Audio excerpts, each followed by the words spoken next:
Okay, good. Yeah, you muted yourself again. No. Okay. I have some key words that are not fit for the internet to hear. Oh, he's just cursing. I understand. Okay. Jeremy, it's not like we don't curse on... I know, but the string of words I used was definitely not safe for work. I understand. Yeah, my Why? grandparents are over at their house, so that would explain why they gave. I understand. All right. So with that, is everyone ready to go ahead and get started? Sure. Alrighty. So, Oh, I gotta get my dice out. I'm an idiot. well, people are all getting situated. I'll let the noise levels die down a bit.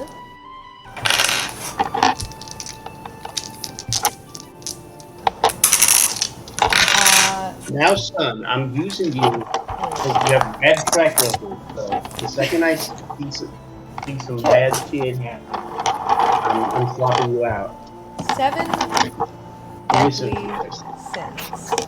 It has been a long while, but here we have returned to Realm Virtual to jump back into the adventures and many qualms that are facing our party. Last we left off, our party was able to be fully reunited and continue to kind of prepare themselves and make decisions as to what their next steps will be. There's been a lot of planning and a lot of preparation in regards to the upcoming issues and challenges that they are going to have to face. They made the decision to aid Emperor Arrhenius and Empress Chandra of the Egonian Empire, as well as High General Azat, in one, figuring out whoever this spy is who has been feeding information, and kind of figuring out who could be this this individual, by basically like process of elimination, trying to figure out who, basically kind of like a whodunit, and are trying to figure out who is working from the inside and aiding this fearsome enemy, Saldur, the Beholder, deep within the depths of the Underdark, under the Empire itself. The party ventured to Selma, to the kind of creepy and kind of cold Hall of Prophecies, guided under the goddess of fate and future, Atropos. The parties kind of ventured into unforeseen knowledge, looked into things that maybe they wish they had never seen in the first place. However, for better or for worse, knowledge was gained. And they had the opportunity to have, after kind of gaining that, to have a bit of peace, calm before the storm, as they all kind of drank within a tavern, as conversations are had, drunkenly alcohol is given, and drinks are continuing to run through. Yes, how could I forget? Ashiara, as the night continues to move forward, we're going to begin the first kind of scene in which kind of discussing these preliminary leading 3 days towards before beginning kind of the next leg of the journey. You see PJ is sort of staring off into space, into his little cup of apple juice.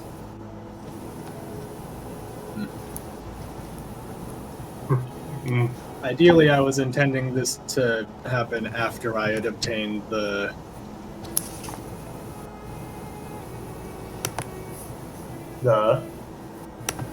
rings. Oh, that from. That can perfectly be arranged then. The rings from... Yeah. Yes, that can perfectly well be arranged. Okay, moving forward then. If you I want can to give start you the with rings. someone I'm else in waiting for the- continuity. Sure. I can give it's you the rings. rewind I time. have been waiting for 3 seconds to see PJ and Ash talk about whatever this is. I'm really hyped. So, the party kind of filed out of the tavern, took their rest, some finding refuge in the small cottage of Jason and Mirio's, others finding refuge at Lady Alia's home. Some decided, you know what, as a last hurrah, and it's like, you know, a fun, why not, to go fucking fight a dragon. So, and kind of approaching the road of Bahamut, and, you know, talking and see if there were any dragons that they could find. The good portion of the party managed to go and slay a dragon under the fearsome name of Plethora, in which they found a plethora of loot and booty. She said it. So for those who went to go loot and went to go fight that beast, which I believe it was Ash, Mirio, Drax, Kamir, and Isaac. Yeah. I also went. Oh, and Corin. I thought we said Corin. Yes, Corin, because Corin got the killing blow.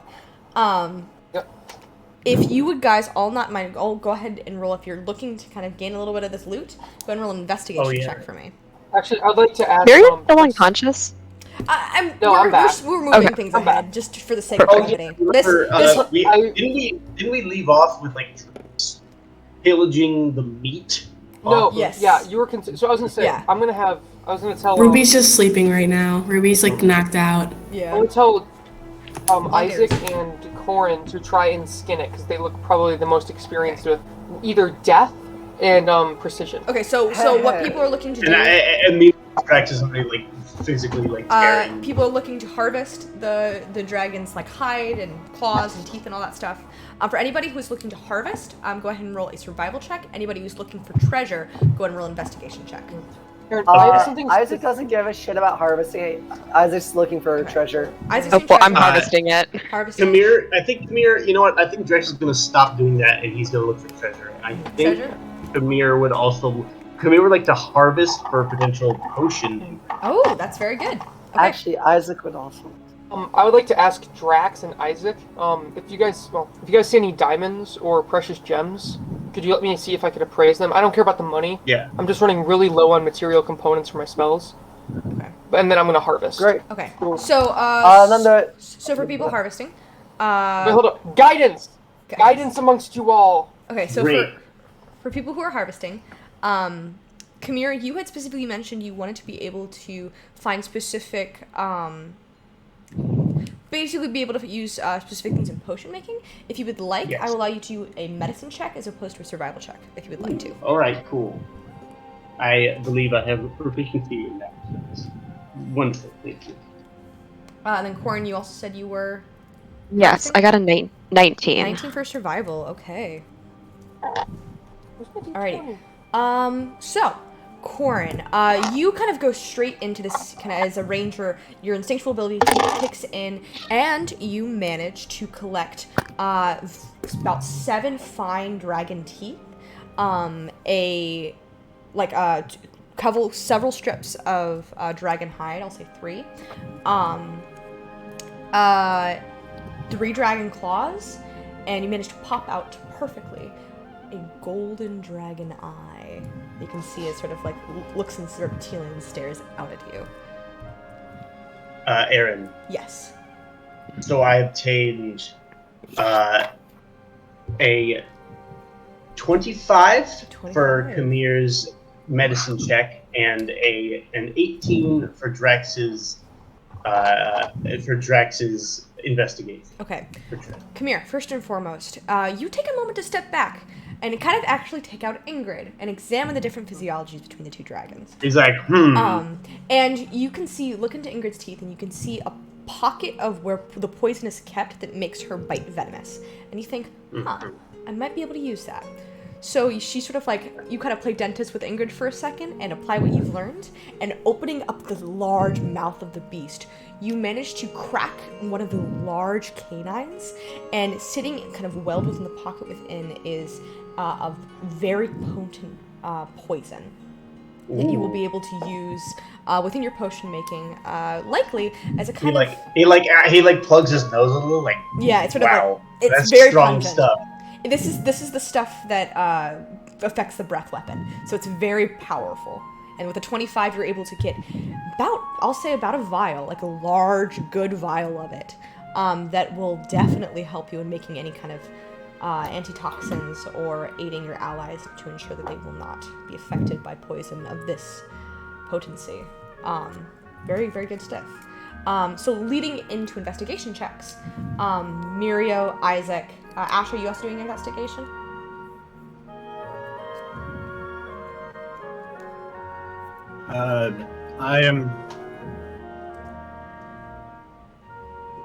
I don't think that has ever really been Ash's thing, so no. Alrighty. So Isaac and Mirio, if I could have investigations from checks from both of you guys. 14. 14, okay. What is that? Natural 20. A natural 20. Okay.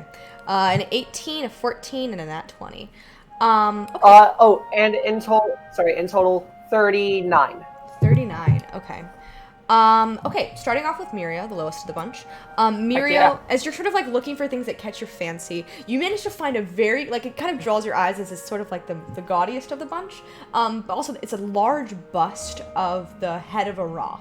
You can see her like long flowing hair, almost like Aphrodite falls kind of like down below, and you can see her beautiful eyes and just like the kind of wreath of cherry blossom flowers. I'm like, oh, I could use that, but it's huge. It is worth about 250 gold pieces. Are there gems on it? There are a couple gems like kind of like embedded within the crown itself. But it's the whole thing totals to about 250 gold pieces. I just kind of like, not push it aside because this thing is a little more reverent. I kind of set it aside. I just throw chains and gold and everything behind me, so I'm just digging for material components, like spell components. I'll say with the 14, you do manage to find about 100 gold pieces worth of gems. You guys, you get 220 gold piece worth rubies, 130, 140 gold piece sapphire, and 120 gold piece diamond. Okay. That brings us Actually, to... if it's a dragon horde, I might as well see if I can have more than 10 gold to my name. Roll that investigation check for me then. Yeah. Drax, as you're kind of looking around, you don't really find any. You find like you find a lot of gold, and that's like really cool. And you're like, oh my gosh, there's so much gold here. But you see kind of glimmering like up on the top of where this large dragon horde, something that catches your eye. You see it seems to be a finely crafted battle axe. Ooh. It seems to shimmer right in the light.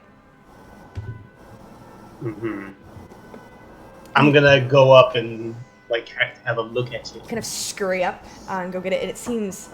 Oh, 1 second. In particular, guys, I'm looking for diamonds and rubies because I can no longer cast Greater Restoration. I can't cast Warding Bond. I can't cast Symbol. I can only cast like Revivification spells now. That's all I can cast. You're out of all your diamonds? What? Okay, I missed a I'm lot out of last most of my session. components. Holy Lord. Okay. So you're kind of like looking at it, examining it. I'm not gonna have to make you spend a short rest with it. I'll just tell you outright what it is, for the sake of brevity. That's gonna be first. It is a +3 battle axe. Oh, so it's not a berserker. I thought it was a berserker axe. Interesting. All right, +3 battle axe. +3 battle axe. And you do also manage to find about 100 gold pieces. About 100 gold pieces. 100 gold pieces. Right. Okay. Ash got an 8. An 8. Everything is just so shiny. You're like, whoa, this is probably works, and you just start picking up stuff, and also you get about 50 gold pieces. Oh, also, more than I started with. Yeah. I offered to Isaac my bag of holding because it's empty, and like if you need to put stuff in here, Give. Gold is gold. Isaac with the natural 20. 39. Isaac with the natural 20, and frankly, coming from a place of a certain place of wealth, you're able to look past the gold and look more for the refined things, anything of magical prowess, and you manage to find a couple of things. These are what of interest to you. 1, a robe of stars. 2, Holy shit. a robe of scintillating colors. Wait, And- robe of what? Scintillating Scintillating colors. And finally, and the most interesting of which, that you know many others without your keen sniper's eye would not have noticed this amongst the gold. It seems to be a citrine orb. As you look at it, it seems to pulse. Right in the center, you can see it glow with kind of purplish blue energy, just like faintly like a cloud within. And you see an iron stone of agility. Goddamn. Wait, stone of agility. I just stone. imagine Mirio's digging through, finds it, throws it over. Yeah, and you catch it in your hand, Isaac. So yes. Oh, that is Aaron, for the Okay. bones, would Yes. dragon bones be worth more than 100 gold pieces? Not planning on selling, just need components. Likely the only issue is that it doesn't, no one really rolled a high enough survival check to get them. And the thing about dragons, specifically poison dragons, is that their bodies deteriorate incredibly quickly. So they require kind of immediately harvesting and kind of Fair spending enough. this time investigating and trying to get all this gold. You're unable to kind of get like the. Oh wait, what about teeth? Some people got teeth. I believe it was Yeah, I got gold, teeth. 7 pieces, Okay. 7 teeth. So yes. Okay, perfect. So with that, kind of collecting different items, the party kind of goes back to Selma, little ragged, but pockets definitely heavier. And the people who are there, kind of going into that day, you come back, and I will say, spending kind of the remainder of the day, buying various things, and going to do kind of anything that anyone wishes to buy. So if that includes any potions or like anything that people are wanting to just have prepared while they're on the surface, maybe like any equipment or anything like that, let me know now. I'm sticking with my pocket change. Okay. I find Parvy. Just that's all. You get Parvy's equipment? Harvey. Yes. Okay, for Parvy? Miscellaneous basic. Parvy, you said Just you like wanted to a get basic- him some basic adventuring gear? That Just can like What the fuck is basically just Harvey? like leather, The timid, like, leather imp. armor, or like maybe a Harvey- sword. Nothing nice. Just Yeah. You know, So I something will that level say, 1 would have. I will say, we're just gonna go ahead and have some adventures kit. So let me go ahead and see. We'll go. Parvy's the goblin, right? He's the little kobold who talks like this. Yes, right. He's like right. he's like just slightly just terrified all the time. He's just like shaking like a little chihuahua, just like constantly. Right. And you kind of go around and you drop Parvy off. It will cost you about 20 gold pieces, Mirio. But you do manage to get him an adventurer's pack. Oh hey, shit. Ruby. I'm not with you guys. Yeah, Ruby. I'm studying Anybody back have a left- home. Anybody have gold pieces? Hey, Dave, but I'm not with you guys either. What's Anybody have it left to you? axes? Drex kind of like looks up from this gold pile that he just got the axe from. He's like, "What's it to you?" I just need the money so I can buy Parvy some stuff. I have 9 gold pieces. So in You my see, like name. the little kobold just like looks at you with these like large tennis ball like beady eyes, just like. Sus. I And goes I back to only own hide 9 Mirio. gold pieces. How much are we talking here? 11 gold pieces. All right, fine. I can pay you back too. He takes them out. He takes a. Right, fine.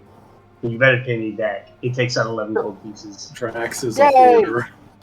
Yeah, he's a lizard folk. It's what he do. Yeah, Okay. I buy it.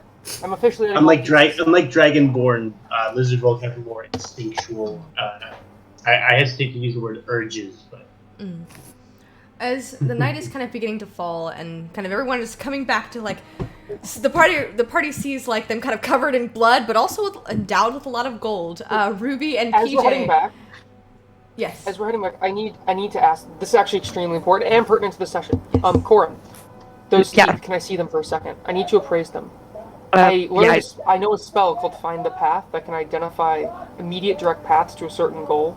So through a labyrinth, this could get us an immediate path, eliminating any uncertainty. However, I need dragon's teeth. You said a lot of words and I didn't get half of them. Here's the dragon teeth. Cool. I love Corin. That's epic. Okay. Can I see if they're worth, ask the party, do these look approximately worth 100 gold pieces?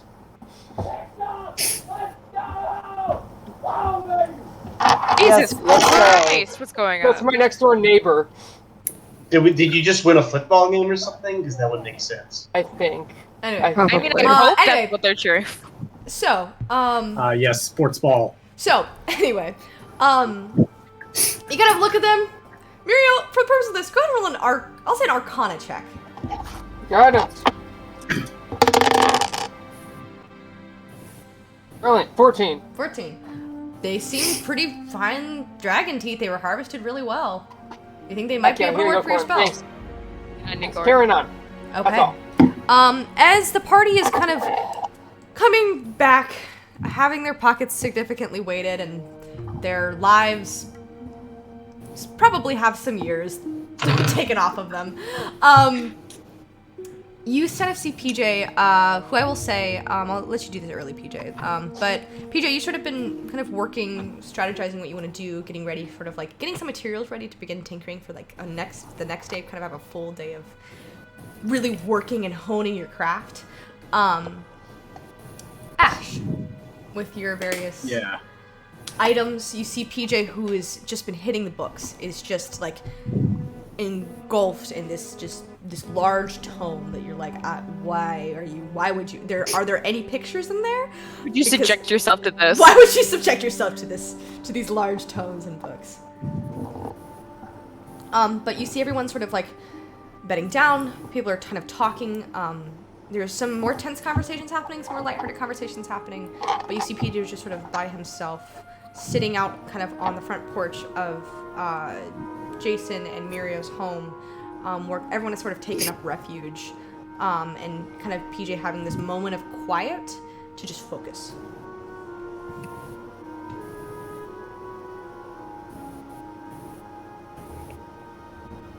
Ash sees PJ just like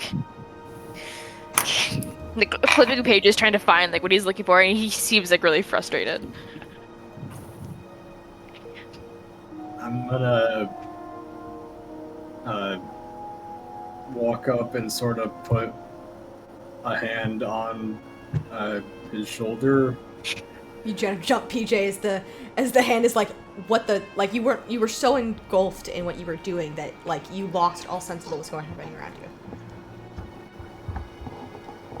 Ash. There are things I need to discuss with you. Well, with everyone gone, I suppose not time. Maybe. You see PJ just like prop himself up and like crouch on his chair. He's not even sitting in the chair. He's like has his like legs folded underneath him, balancing on the balls of his feet. Just like passively like avoiding your eye contact, but just kind of looking at you in general. You watch as the sun is slowly setting down at the horizon. Just a small glimpse of oranges peeking through cherry blossom trees. It's sweet in the air, but there's a sense of foreboding. 2 questions. One, are PJ's eyes still pink? They are gold. And 2, I don't remember if I ever actually saw him with the permanent pink eyes or if that was after the death. You are aware of PJ's have his permanent pink eyes. Or what were they before? They were gold. Last time I saw him. The last time you saw them, they were like permanent shade of pink.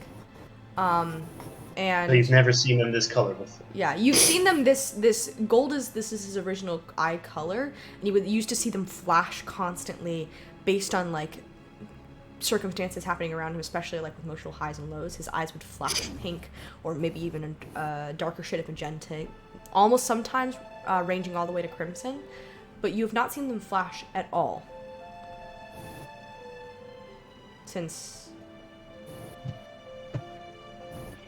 So what kind of deal with did you make to, well, not be dead anymore? So what left you have soul? I'm not sure what Miria would say about that.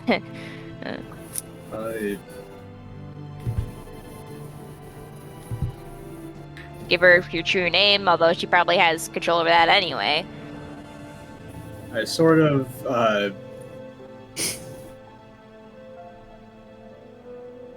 like undo straps, slip off just the front of my breastplate, and sort of pull down to show the brand,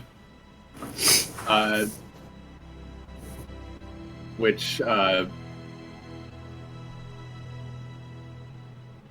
I guess trigger warning self-harm, you can see is like still visible under like just a massive layer of scar tissue.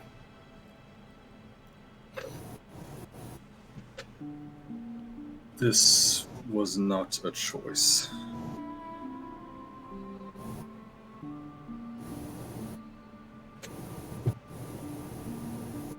When I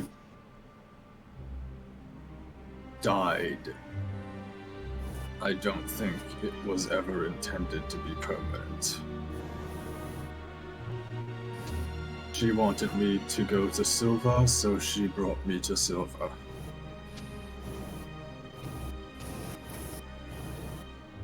Silva. Sylvia. Sylvia.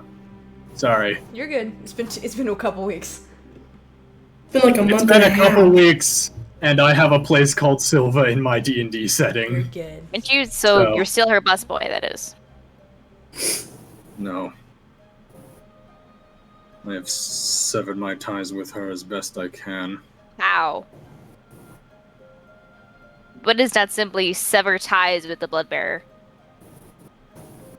She keeps you in. She waits to take it back again. So it stands to reason she's waiting for you to be at a low so she can take you back again as she's waiting with me. We think we sever our chains, but there's still remnants there. She's still waiting. I have taken as many precautions as I can.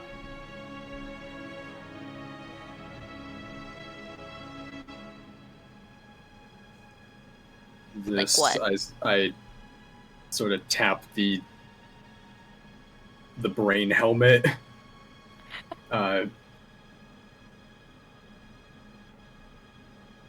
This hopefully keeps her out of my head.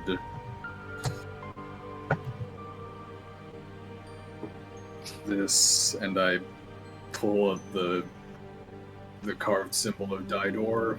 PJ, so you look at the symbol. You recognize it. It was on the shield of that vision that you had with Ashielra. The only difference is that it no longer has the two drakes crested on front of it. But you recognize this symbol. This reminds me of where I came from, and where I am seeking to avoid.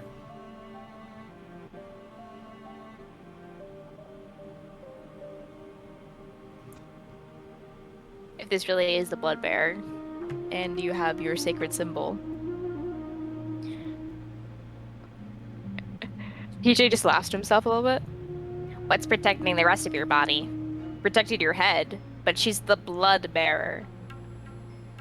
You're not undead, are you?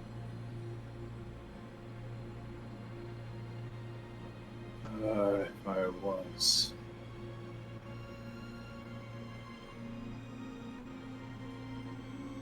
See sort of brow furrow as he seems to like once more like putting two and two together, seemingly have like a realization. If I am, it would have happened long ago. TJ just kind of like, it's like, just looks at Ashielra and like pokes him like, you are alive, right? To be honest, I'm not entirely sure how much of me is me anymore. Then what keeps you going? Some sort of pact?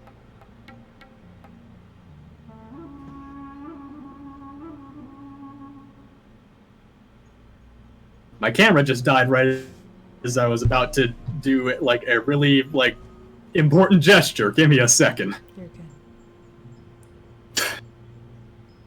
good. I know this is real.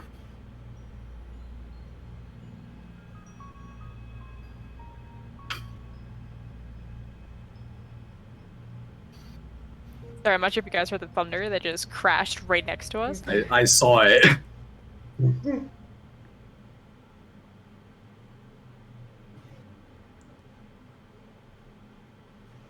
PG looks like he looks down at his feet, like where he's crouching at the chair. It looks like he's deep in thought, but he's not sure how to process this. I know this is real, and I know the bonds that I have forged are real.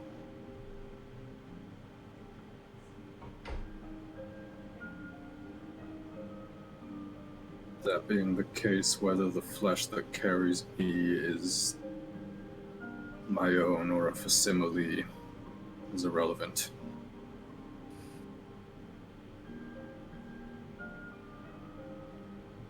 PG looks like he wants to say something, but he isn't. He's having trouble putting it together.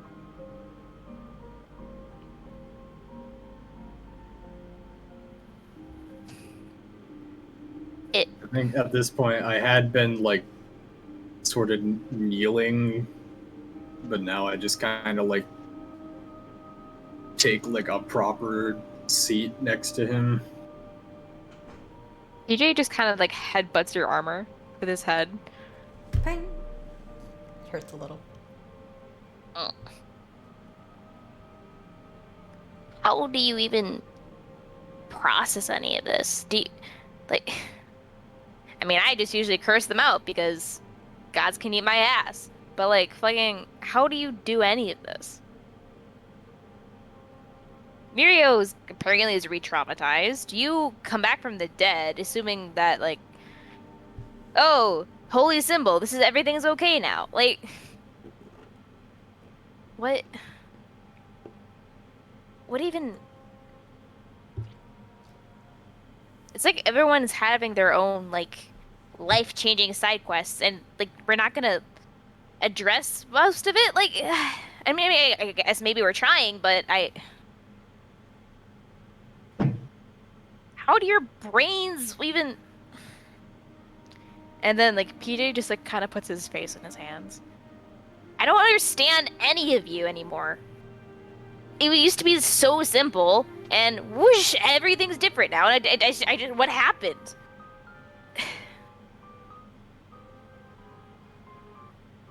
PJ pretends to keep reading the book that was on the desk, but you know he's obviously not reading it.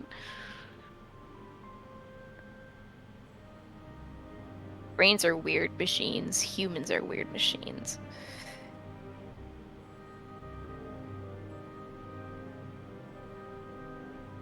Cannot claim that I do not still have doubts.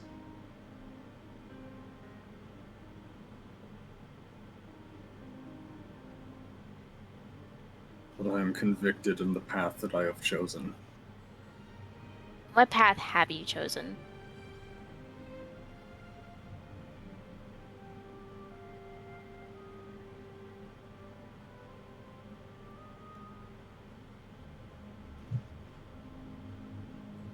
Ash, as you look up and you ponder this question, night has officially fallen. And you can see in the distance one of these small temples of Aral has a crackling fire in its hearth.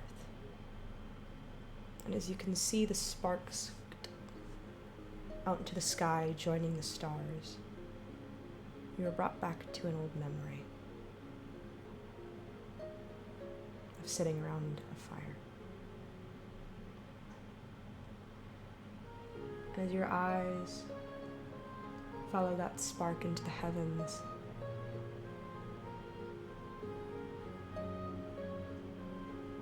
faces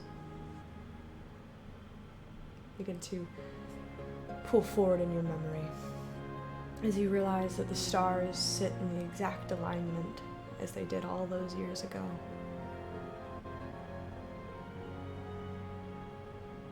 and you think you have died for friends, and you fight for friends. And maybe that is what Dido represents for you. As you've seen their valiant names and memories carried on in your own actions. As you've promised to relive their memory.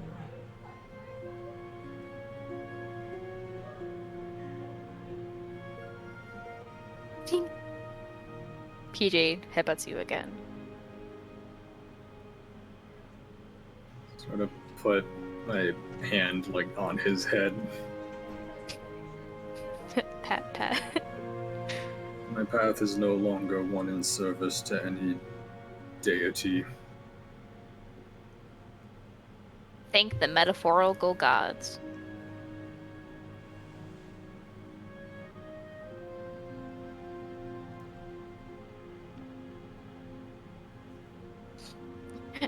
Ash.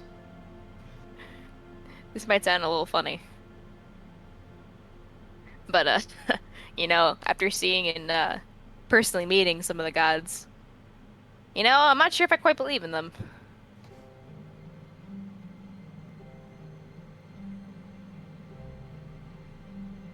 Except maybe Aroth, but even then, she's not exactly a god.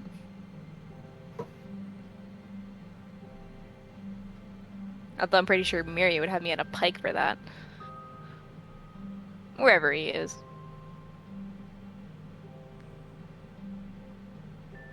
I have resolved to no longer be a servant. Not to any being, not to any god.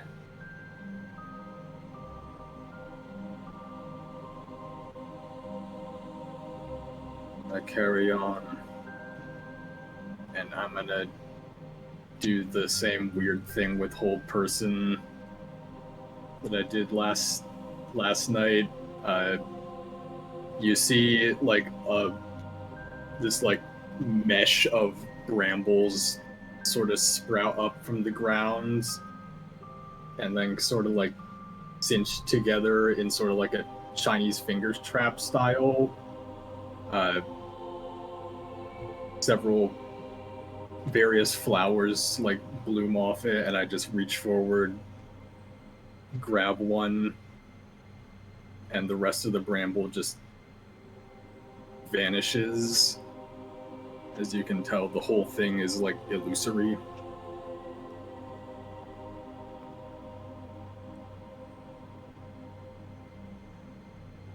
I carry on the legacy, the lives of my friends.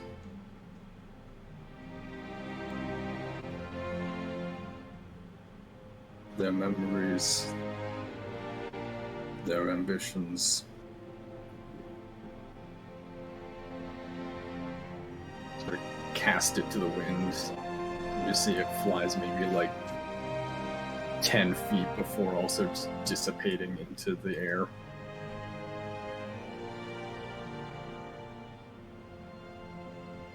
They live on through me.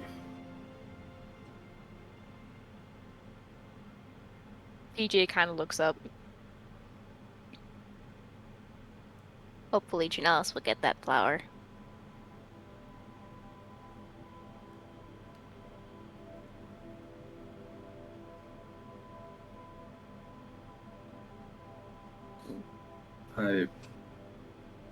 PJ finally looks you with the eyes.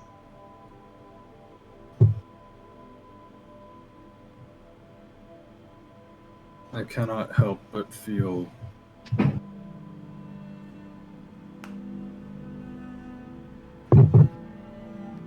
at least partially responsible for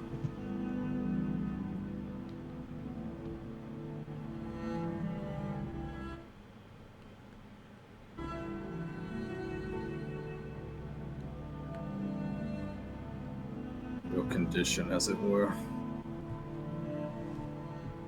My choice with the boar, the blood bearer.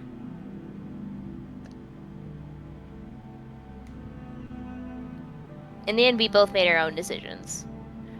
party members, myself, my family, we're the ones who made our decisions. We might have had influences, but at the end, we still made our own decisions. Although, like you said before, I doubt what she offered you was truly a choice. You could have chosen one eye over the other. I don't think she would have let you be free of this even if you had chosen the other option.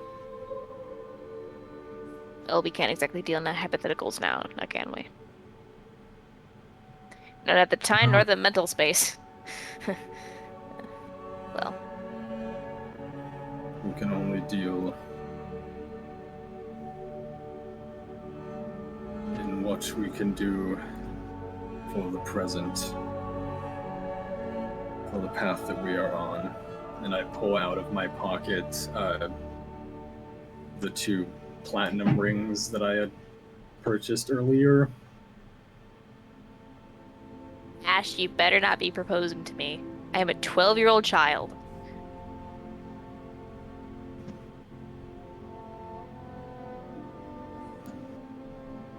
Not in the terms that you seem to be associating it with. I take the one that is shaped with vines and leaves and nature stuff, and sort of hold it out to PJ.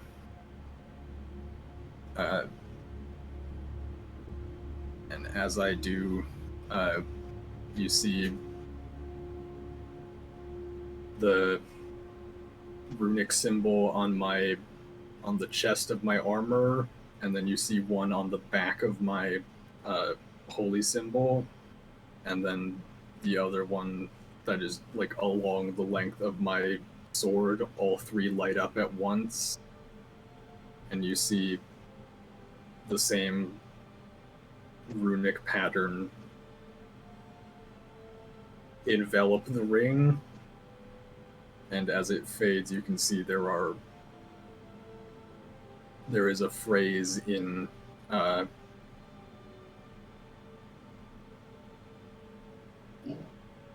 both giant and celestial I think I can read Celestial. carved into it.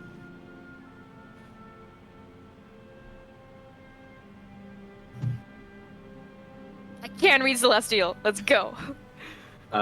It says around the band, a vow instilled, blood of my blood, so long as I stand, the conqueror's curse shall not find you unmade.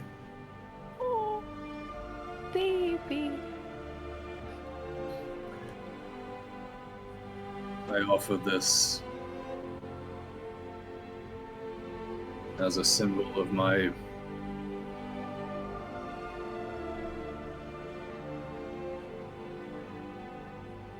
I realize the connotations that you will assign to this, but as a symbol of my devotion.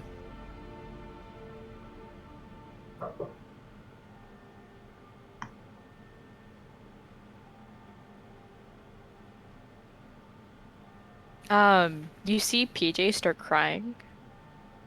And he almost like hesitantly looks down and tears a part of his shirt. And he takes the teared cloth in 2, tears it again. He takes one of the rings and fashions it into a really odd necklace because he knows it's not going to fit him. But he takes the other piece of cloth. I am still holding the other ring. Cool. PJ takes the other piece of cloth. I'm not exactly sure on Ikanian customs, but I know that my father, his people, would tear their clothes when they grieved. I think instead of maybe grieving, it's more separating yourself from what was in hopes that you can become what will be.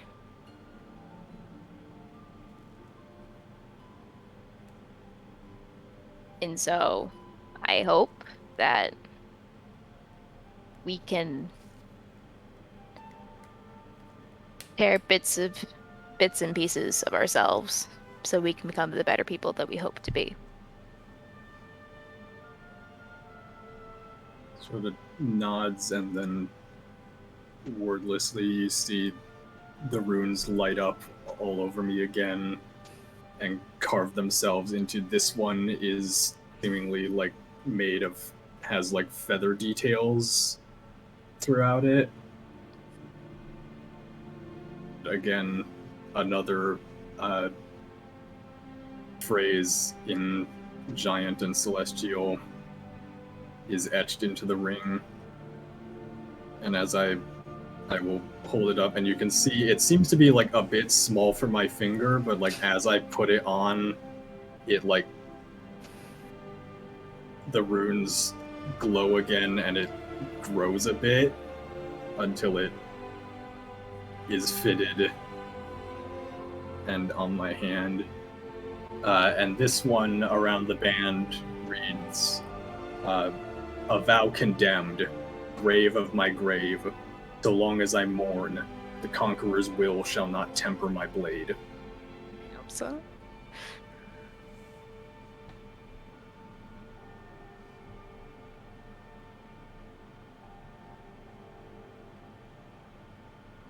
He turns to say something and sort of furrows.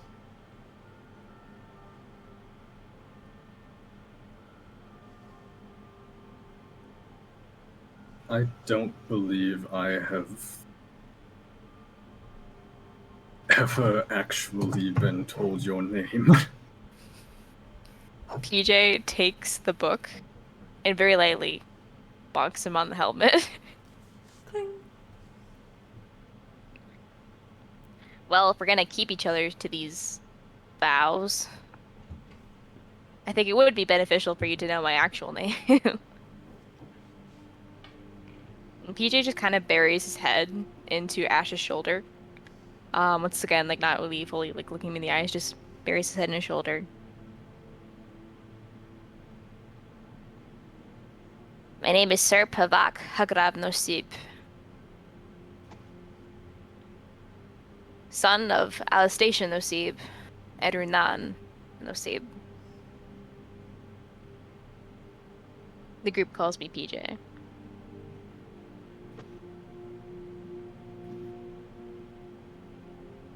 So repeat the pronunciation one more time. Pavak Hagrav Nosib. And if you're curious, my first name means order, Pavak. Hagrav, my middle name, means destiny.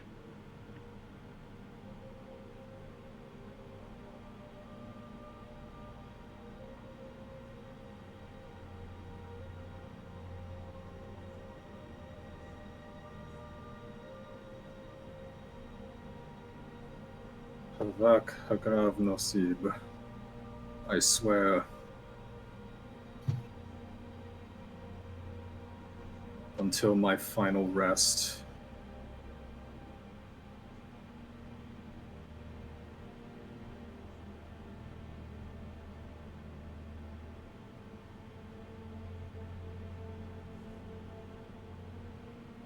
I shall see you. I shall see to it that you are safe.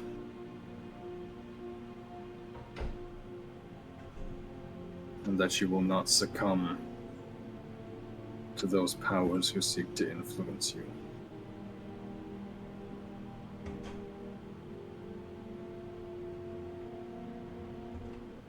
PJ remains in your shoulder.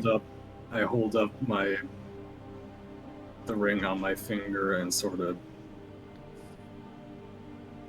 push at the one on your chest.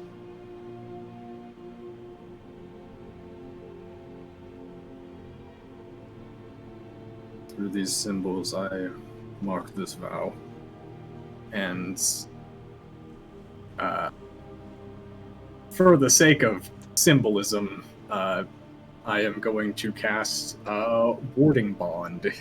Aw. So you see first my ring, and then through my whole body, and then through your body and into your ring.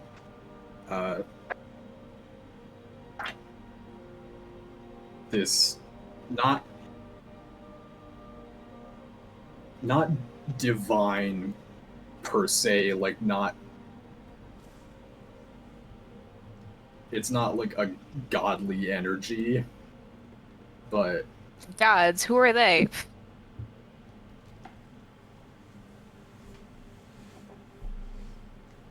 just something very clearly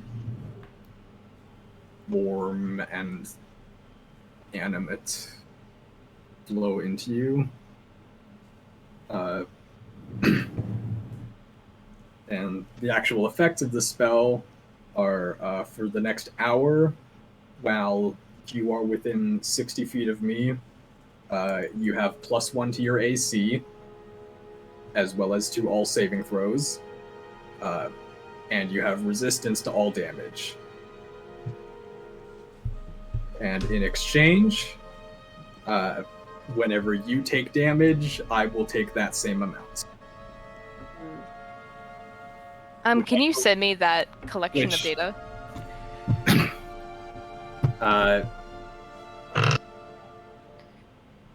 The spell effect? Yeah, just go ahead and just send a picture. Yeah. Yeah. Honestly, I don't think it's really going to come into play because people aren't going to really be in combat or anything. No, it's It only lasts an hour. for future note for when I cast it again. Yeah. Okay. When we are actually like in combat. As Ash. And yeah, with that sort of just infused between us, I'm just gonna wrap an arm around PJ as he is like leaned into me and just sit there until either he decides to break off or falls asleep, whichever comes first. PJ is gonna like crawl into your lap and just like nuzzle himself in your shoulder as he falls asleep. I'm used to sleeping while sitting up. This is nothing. Okay. As the last bit of that warm light takes you, the stars continue to twinkle benevolently above you. Eventually, morning finds the party as a day of work and proficiency working and tinkering ensues. I'm actually going to go ahead and turn on the light before we get to this next portion of the day. I'll be right back. Also, the same problem has resurfaced again. I might be MIA for a little bit. Now I can properly see. So, this is that also... scene was worth the wait. It was worth it. Very good job. That was phenomenal, you guys. Oh, my heart. Oh yeah. So, Can we... Also, you guys didn't know what PJ stood for and what it meant. I never explained what Pavok's name meant. Yeah, I don't think I did. I knew it stood for Pavok no seed. Pavok no seed. No, but like what each individual name meant in its language. Yeah, yeah, I definitely had did. no idea. So, yes. So, moving into the second day of, various... Yes. Quick question. Are we going to actually... Can Peyton, you're still here, right? Yeah, I'm here. Okay, just checking. Yeah. I would like to actually... We're going to do an actual thing for a sparring, right? Yes. Okay. Cool. Just wondering. Yeah. So, moving into this next phase, various people had reached out about wanting to basically study things, of wanting to go various places, and have the opportunity to kind of pick up things and work on proficiencies and tinkerings and such. Going down the list, Muriel. First and foremost, let me go ahead and see. You wanted to, regarding research-wise, find Delitha after picking up your armor. I will say for the sake of brevity, because you've been waiting to get this armor for fucking forever. Yeah. Did I end up giving you the sheet? Yes. Cool.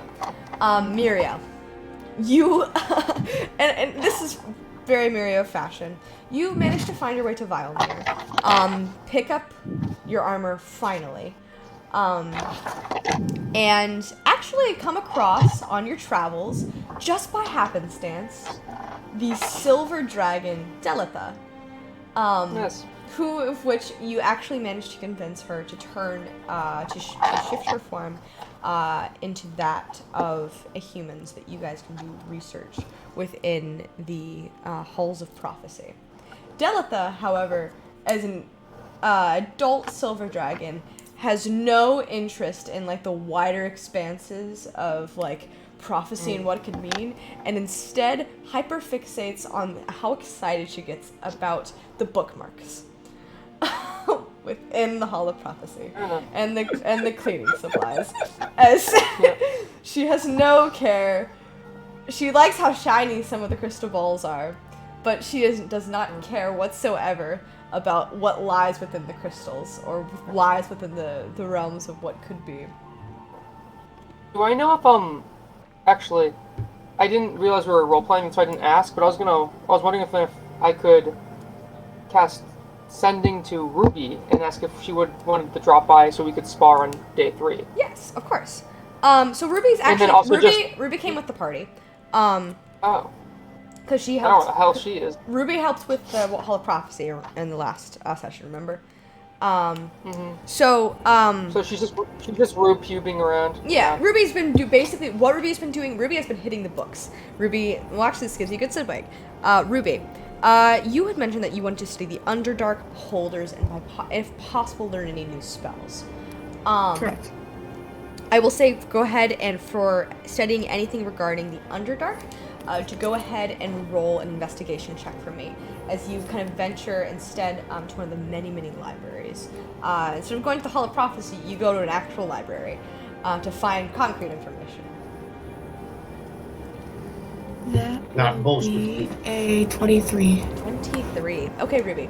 In regards to Underdark, you don't really find anything new, as you've been really, really hitting the books in regards to everything that you've been thinking about. You do, however, continue to kind of venture further into any interest that you have on any of the various civilizations that exist within the depths of the Underdark. You learn a little bit more about the Duragar, and you learn a little bit more about the Drow. Both of which are sort of mirrors of their surface races. The Drow are a variant of elf, who long ago were cast into the Underdark because they were worshipping the Spider Queen Lolth. The Drow have had various empires within the Underdark for what must be, hundreds of years. However, they tend to often be in conflict with mind flayers, going back and forth and enslaving one another. The Drow are a matriarchal society, and they value they value magic very strongly. And this level of the Drow Empire that has kind of remained to be the strongest of which in the Underdark city is Athria, which is a specific kind of city within the Drow Empire, which of the last 50 or 70 years has been the ones who are in control, basically right now enslaving mind flayers and various mind flayer colonies within the region of which we're interested in. So that is what you discover about the Underdark. Next, you learn a little bit more about the Duragar, and you find out, unlike the Drow, who exist kind of, though they're in the kind of the second level of the Underdark. They're a little bit lower, and they're a little bit further down. The Duergar instead exist in these large, kind of sweeping, strongholds that are built upon strong stone, and there is a level of conflict with fire giants who exist within those depths. So you learn a little bit more about the history of the Duergar. So yes, but they're not as present in the area in which you are researching. Instead, you find out that Duergar tend to actually be present to where there are more dwarven societies based, like Iron. So that is what you discover about that. All right. Then go ahead and roll that investigation check for me about the holders.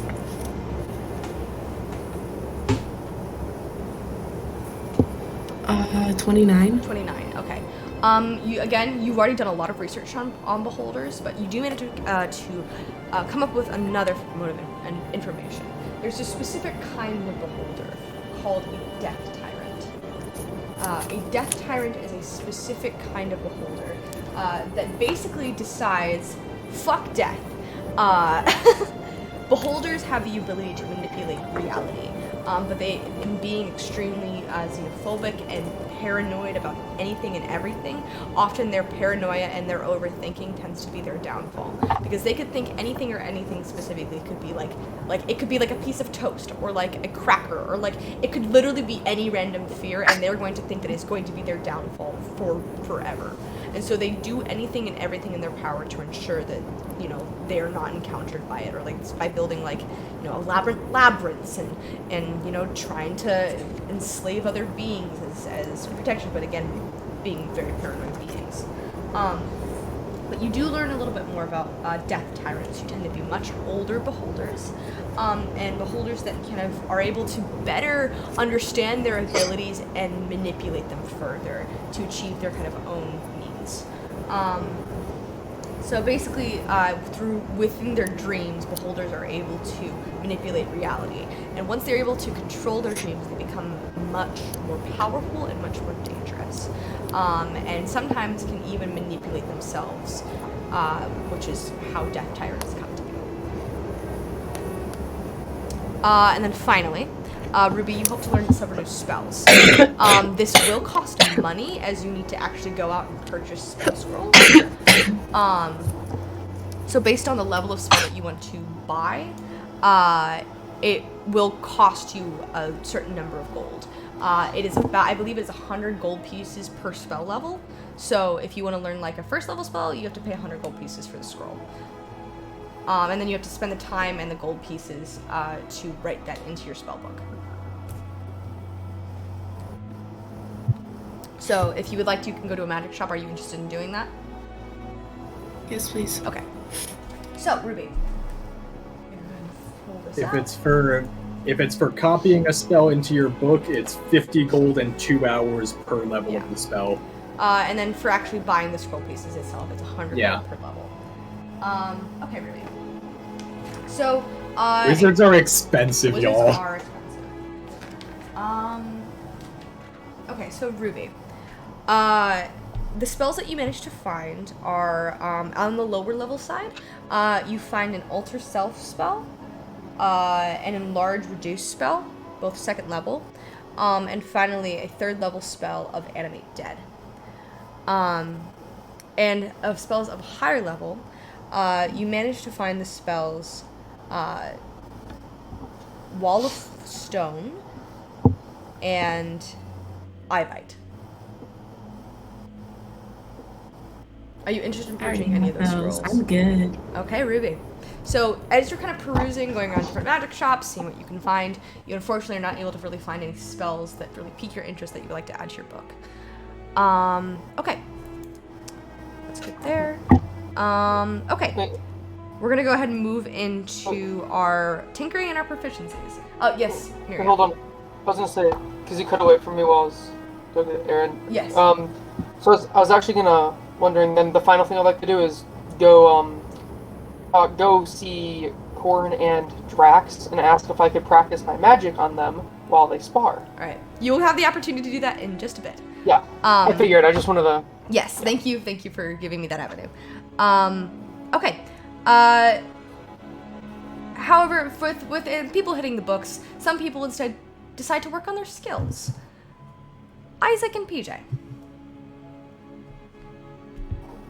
think I have my shut on notifications off. PJ's still here. Oh. Okay. You guys instead kind of spend the day with several dwarves, working within the Iron Forge, in which PJ, you had mentioned that you went to work on Agents' grievances, and Isaac, in being given that helm awareness by Ruby, you went to imbue your mask with its ability, correct?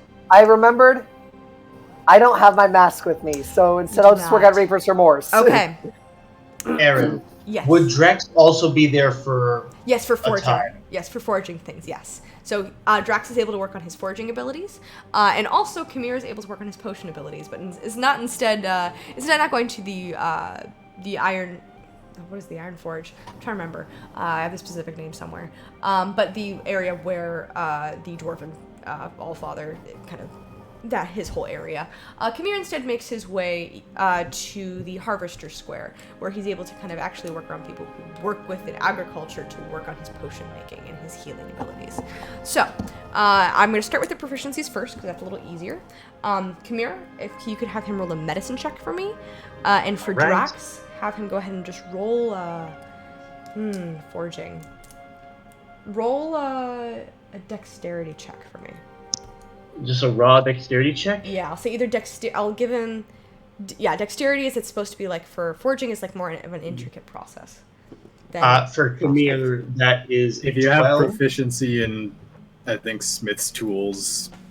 That's what he's trying to do. I don't yet. That's the thing. Yeah. It's a 12 for Kamir. 12 for Kamir. Okay. And a 11 for Drax. Not too great. 11 for Drax. Roll. It's they're still working on it. They're very, very close. Just a little bit more practice and you feel that they could probably have this proficiency down. Damn, that sucks. Right. I was gonna give it to you too, but you rolled too low. Damn. Ash has proficiency with Smith's tools. Okay. Way to rub it in. Okay.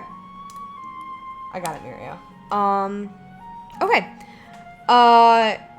Alrighty. So then we're gonna go ahead and move on to Tinker's checks. Then we're gonna start with PJ. Just wanted to ask PJ, how many out of the 7, how many do you have done? 3.5. What? So I had 3, but I have an advantage on my 4th. No, I was asking. I didn't hear what you said. So Wait, you have 3 done?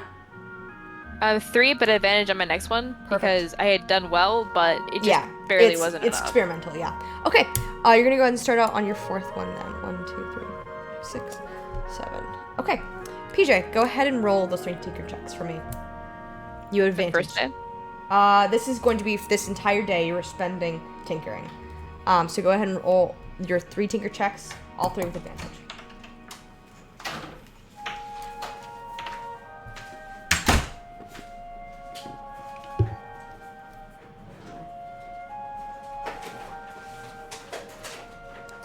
$26 for the first one. Okay.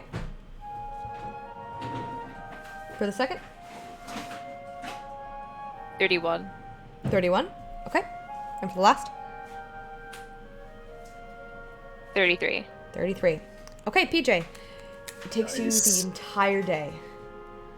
But as you continue to work hard, honing your abilities, honing your craft, kind of sweat beating down your brow, you think you finally completed this section.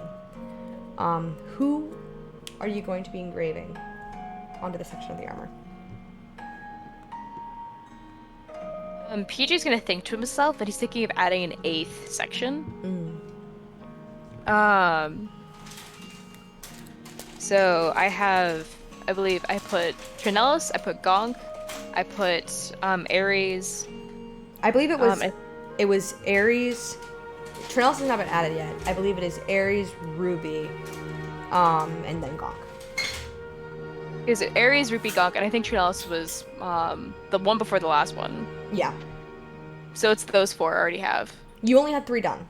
You're on your 4th now. I'm confused. You're so I okay. attempted. Okay. You attempted, but you did not complete. Is it Trinellis time? I think it's Trinellis time. It's Trinellis time. It's Trinellis time. Alrighty. Okay. Gonk. Ares. Trinellis. Alrighty.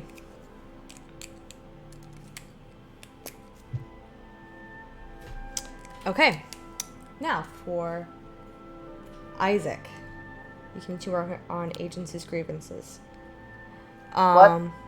Not Agents' grievances, sorry. Reaper's Remorse. So many cool Yeah, I'm going to names. try and get that stun effect. Do I know how many tinker checks it will take to get 3. it finished?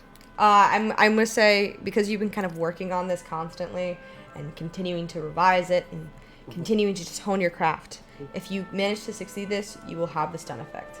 Fuck yes. Okay. So go ahead Alright. and roll that first.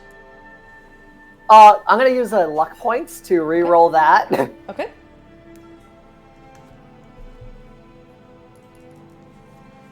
Much better. Okay. 21.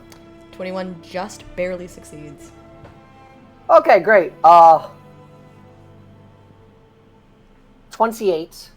28. Okay. And then finally? 22. Okay. Actually, luck point. Luck point just to be safe. Okay. I'm gonna re-roll that just to be... Okay. Don't want to fuck around with it. Okay, much better. Much better. 26. Oh. Okay. Needed a 28 for the last one. Okay. However, it is experimental. Okay. So you can use it at a significant risk.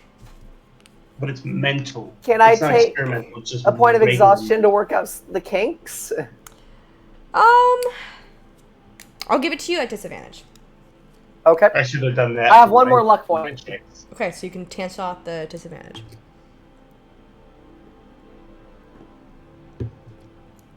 Wait, so if I use a luck point, I just don't have disadvantage, or do Yeah. I roll 2 and then re-roll 1? You just cancel out the disadvantage, just roll 1. Okay. 29. 29 succeeds. You needed 28. It is no longer. Okay. It is not experimental. You finally pushing yourself into the night. You can hear drops of rain in the back as you're continuing to work. You can see the steam is beginning to rise. You're kind of like goggles as you're working. Your glasses are fogging up, but you just push yourself further till finally you've done it. So, and it works as specified in the document. As specified in the document. Oh, that's so much fun! I'm excited. Okay. So throughout that day of tinkering and kind of working hard, Drax, you end up leaving the forge much earlier than everybody else. And you managed to see kind of like maybe early afternoon, around lunchtime, you managed to find Corin. You can see is sort of readying his stance and sort of is taking large kind of strikes against a tree that just is growing back as he does it. As he doesn't really actually want to harm the tree, he is stopping himself right before hitting it, because he would never hit a tree. Right. Nope. Quick question. What are the tenets of something being +3? Because I don't remember. Basically, you just Plus add 3 to attack and damage Yeah. rolls. Oh, cool. Great. Yeah. Does not require attunement. Yeah, I didn't think so. Just have it. I couldn't remember what the +3 was like added to. To attack and damage Cool. for a plus X weapon. Yes. Anyway, so yes, I see Corin, and I'm gonna walk up, and he goes, and Drax goes, "Hey,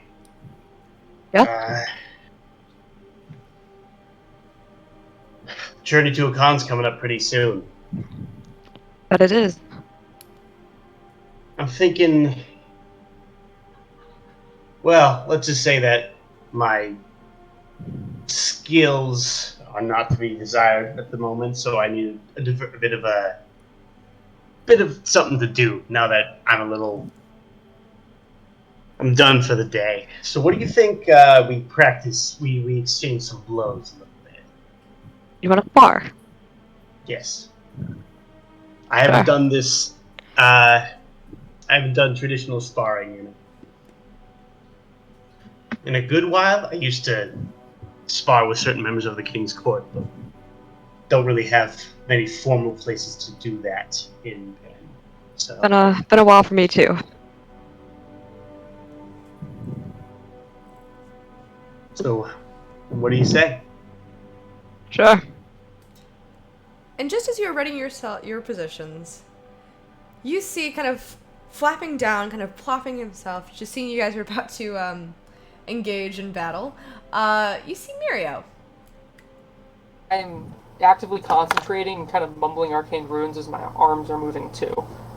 Kind of in between like lines. I'm like, Corin, Drax. I was actually wondering if you guys could help me out. What's up? Yes. It appears as if you guys are about to have a sparring thing, and I was wondering if I'd be able to practice some magic that I don't get much chance, don't get that much of an opportunity to use in a safe and controlled environment. What do you mean? Just some healing and environmental stuff. Nothing directly impacting the Battle of your two skills, just affecting terrain. That would Can work. I shoot a fireball at you guys? Yeah, that's why I was asking. I'll be fine. I wanted to see if he was the one fighting or not. No, I'll be sitting up there. Wait, actually, no. So yeah, no, just like I kind of cast stone shape, and I just excavate like 5 feet of a block of stone up for some cover with like a hole in it for just kind of miscellaneous terrain stuff like that. Mm-hmm. No, that's fine by me, I guess. I take out, I draw thwack, and I say, no offense, Corin, but I also really. And he just goes thwack, and he like puts his hand up to the blade. It engulfs in flame. Corin, you've seen this kind of blade before. You remember it was wielded by an old ally. Not the same one, but. Well. Also, this sword's pretty big. Or a period it was, wasn't it? It is, but it's the same enchantment, just different blades. Yeah, figured. Yeah, this is a great sword. Yeah, I'm gonna go sit over there, out of your way. Sounds good. I might just continuing to concentrate on the sky, kind of twirling around. You can see the clouds beginning to kind of mull and move and swirl above him as they can begin to darken. You can see. Mirio's like, I'm gonna go over here. I like look. Don't forget, we're still only 11 pieces. Okay. So yes. Corin kind of chuckles and like cracks his knuckles and is like, I'm feeling a little bit nostalgic today, and doesn't draw his sword. Okay. So beginning. So I get into like position. Okay. Beginning within this fight, we're gonna go ahead and start out. I will say. For these various characters, you each have different manners in which you fight. Corin, I will say go ahead and roll an acrobatics check for me. Drax, go ahead and roll an athletics check for me. You got it. Here we go. It's okay. 22. 22? 29. 29, okay. So, Corin, you begin the fight by trying to get at the higher ground, trying to jump up into a nearby tree and sort of survey the area. But just as you're about to jump up, you see that you are kind of hit in the stomach, like right with the butt of Drax's blade. And you are pushed down, and you're kind of like brought to your knees. You kind of shit, that hurt. As it seems like within this first section of the battle, Drax has taken the upper hand. You notice that despite the size of the blade, Drax uses it wielding only one hand. I guess you could say like egg style, but it's much shorter than mine. Actually, I'm gonna go ahead. I think this deserves not such peaceful music. Combat music, let's go. Aaron, after every like initial phase, can I use like stone shape and just alter the battlefield a little bit? Yeah. Change the terrain. For sure. Cool, I do that. Okay. He does alternate his hands though. Okay. So Yeah, you see. So, as you kind of get up and sort of and ready yourself for the next leg of this this combat, Corin, you sort of get up and get ready. Oh, it's again. Oh no, it's again. Oh no, it's again. It's again. You see Miro. It's because you tried so many times before. Now it's got all of those loaded up.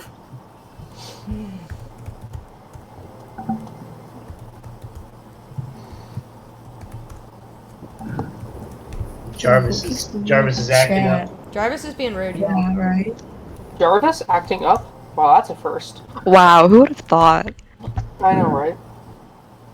Maybe we can just do that while we fight. Okay. I'll say for the next leg of the fight, I'd like you guys to go ahead and, Corin, as you're kind of getting up, go ahead and roll another acrobatics versus athletics check for me. Right.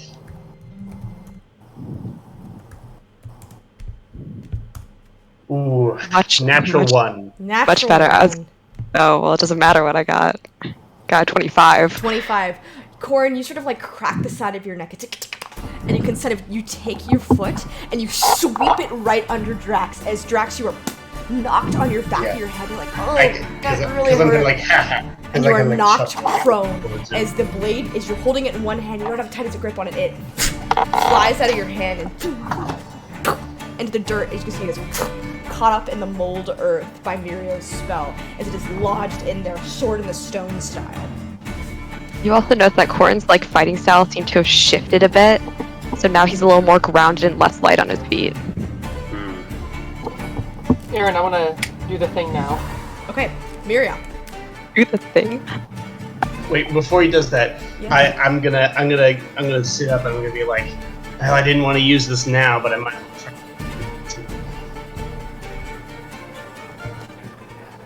Okay, as you take out the new battle axe, you see Mirio's eyes flash a rose gold. What are you doing? Okay, so as this happens, the temperature slowly starts to decrease, and the clouds thicken, and a gale goes from a gale to a storm as the winds pick up and lightning starts to flash. As suddenly a miniature hurricane is now basically summoned on top of everybody. Okay. Control weather. Visibility is starting to become very difficult as you're having rain pour down all around. People are kind of starting to rush to try to get inside as these winds. This affects a 5-mile radius. What are you doing, bro? Mirio? That brings us to the next leg. Could I have another athletics versus acrobatics for me? Ash, who is on the other side of the building, meditating, just sort of much better. 25. 25. I got a 24. Oh, yeah. So you see that it seems that the two strings are at equal measuring back and forth, fighting as much as they can, but eventually. You notice? Sorry, real quick. You notice that Drax is definitely a lot more with the battle axe, considering but surprisingly proficient, considering he picked it up only a few days ago. As you kind of down the battle axe, Corin, you are dodging blow after blow, but the last one seems to kind of just nick you. As the kind of mud sort of spats in your eye, and you're like, oh god, and he manages to get a hit on you. Okay, brings us to the next leg. Another athletics versus acrobatics for me. This is awesome. I didn't know you were gonna do this. This is awesome. This is great. I thought we were just gonna do a normal combat.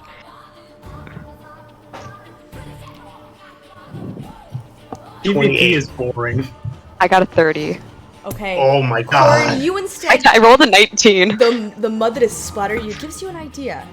You scoop down and kind of do a front flip, and with your leg, with the momentum that you take a large puddle and you splash it right into Drax's face, and you manage to just kind of pin him down, and kind of he skirts across the field as you get a couple really good blows on him. Okay.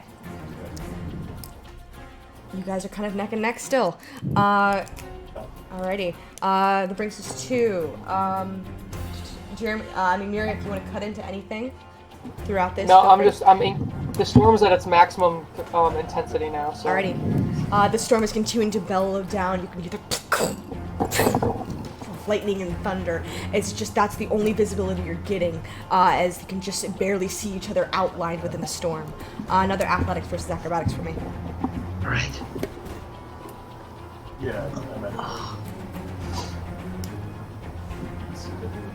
You first, Corn. 26. 26. 19. Okay, you seem these really good blows you're just kind of pummeling into as Drax, you're kind of almost being pushed down into the mud. You're trying to hold your ground, but you kind of fall down to one knee, but you hold the battle axe up. And you look through your eyes and just snarl as you can see Horn is standing there at the ready. Okay.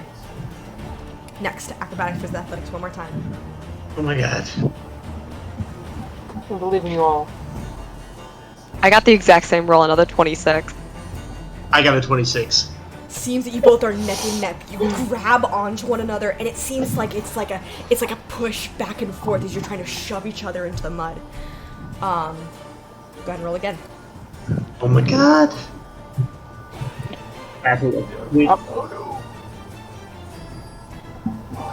Not that good. Unnatural 20. Unnatural. No, unnatural. Dirty 20. Unnatural. Okay. I got a 27. Okay. Yeah, no, that. As you both are fighting within the mud, trying to see who's going to get the upper hand here. Drax, you have a moment of realization. As Corn is trying to fight you with upper body, you decide to go for the legs. Sweeping your tail, you right from under him. And he Not about the tumbles tail. into the mud, and you get on top of him, pinning him to the ground. Winning. Like, I got my battle axe. I got my battle axe like this. Are we tied or no? And I don't remember when it was. Drax, you have won this battle. Wow. Top 10 anime moments. I'm gonna like kind of like scoot out under him and just sit up. Great job. I kind Out of of my like hand. get up and I'm like I swing around the battle axe a little bit and like He's like thinking about it. He's like, I don't know. I feel like that would have ended a lot more quickly if I didn't put makeup down. Yeah. But good job, man. That was Thanks. intense. Over the- You almost, over you the almost one, there aren't too many people that can best me. Who won? I won. Drax won.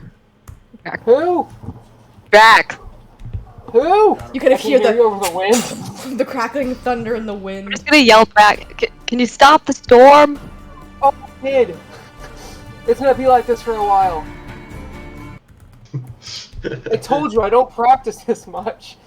Let's get Or just inside. start laughing. I walk over the flak. Can I get it out of the ground, or is it like stuck? As you're sort of trying to pull it out, go ahead and roll an athletics check for me. Can I help him? Yeah, roll with advantage. Thank you. Okay. I watched them. And I'll use 24. stone shape. 23. 23? Oh my god. Hi. Just leave them off. Because you have 8 instances of it loaded up in the queue. How do I clear the queue? If this fails, I'm gonna use stone shape to get it out. I But think- I'll I watch think- you. I think Zach might have to do it. Zach, please. Yeah. There it goes. Alright, yeah, so what does that do for me? So as you're trying to, you finally manage to pull your blade out. Man, I don't know. I need to think about this. He's completely thought of like what weapon works best for him because he's been trying out a lot lately. Fine blade there. Yeah, I don't know too much about the stuff that goes on in like the labs here, but I don't know. This is pretty good sword. I don't know. It fits its purpose. That it does. But I want something more than that. I want something that's my own that does more than that. I need to find a weapon that is an extension of myself. You get my drift. Or just kind of looked at his hands for a second. Hey, edgelord who studied the blade 20 years ago. Yeah, I'm still working on. It just kind of gestures to his sword. Still working on that one. Hey, man, that's even more impressive. You didn't even fight me with weapons. I'm used to not fighting with weapons, believe it or not. Have for many years. You know, I mean, okay. Maybe I should learn a few things from you.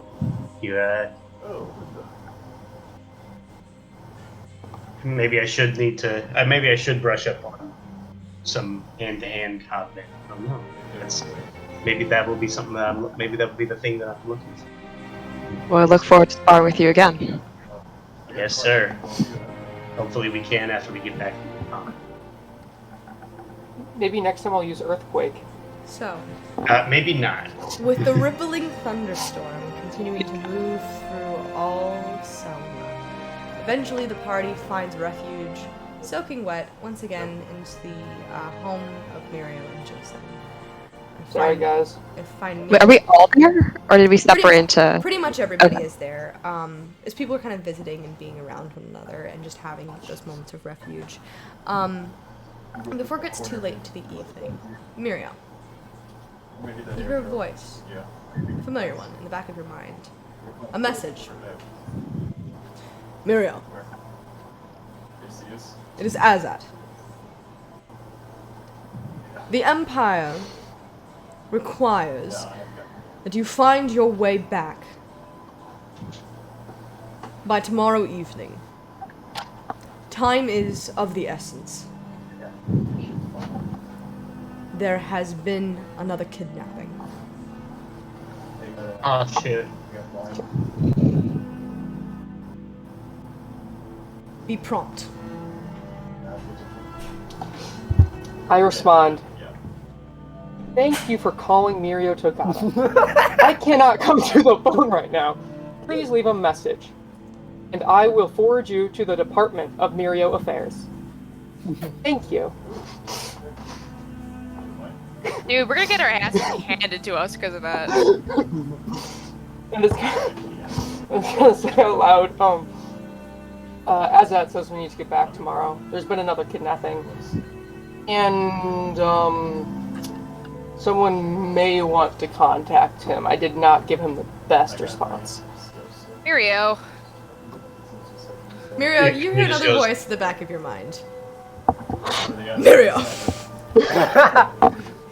This is no time for antics.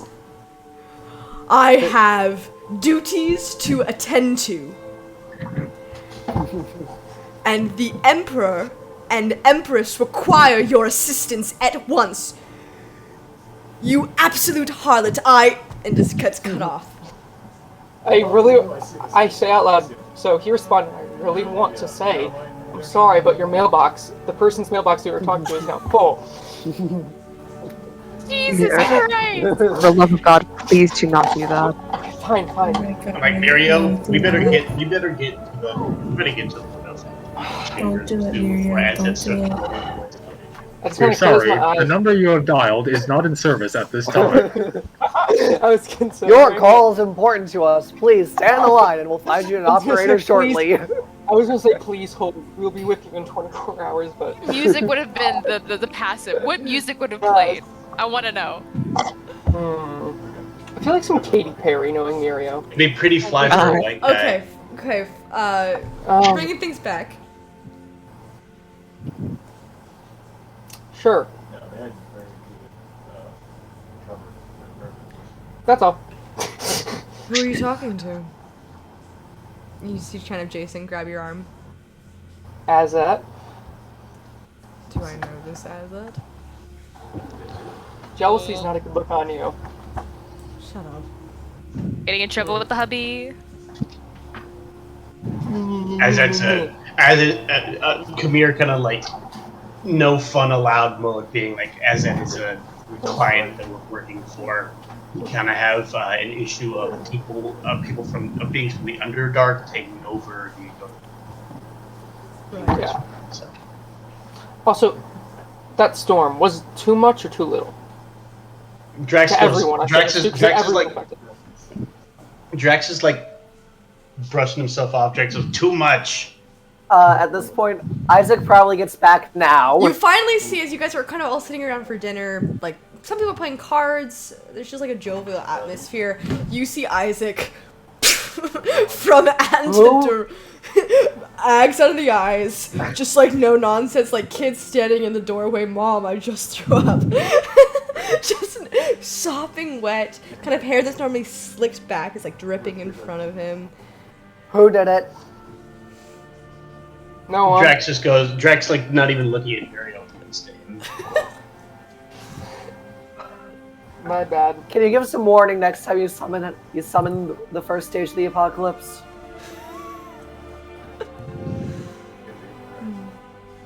Maybe.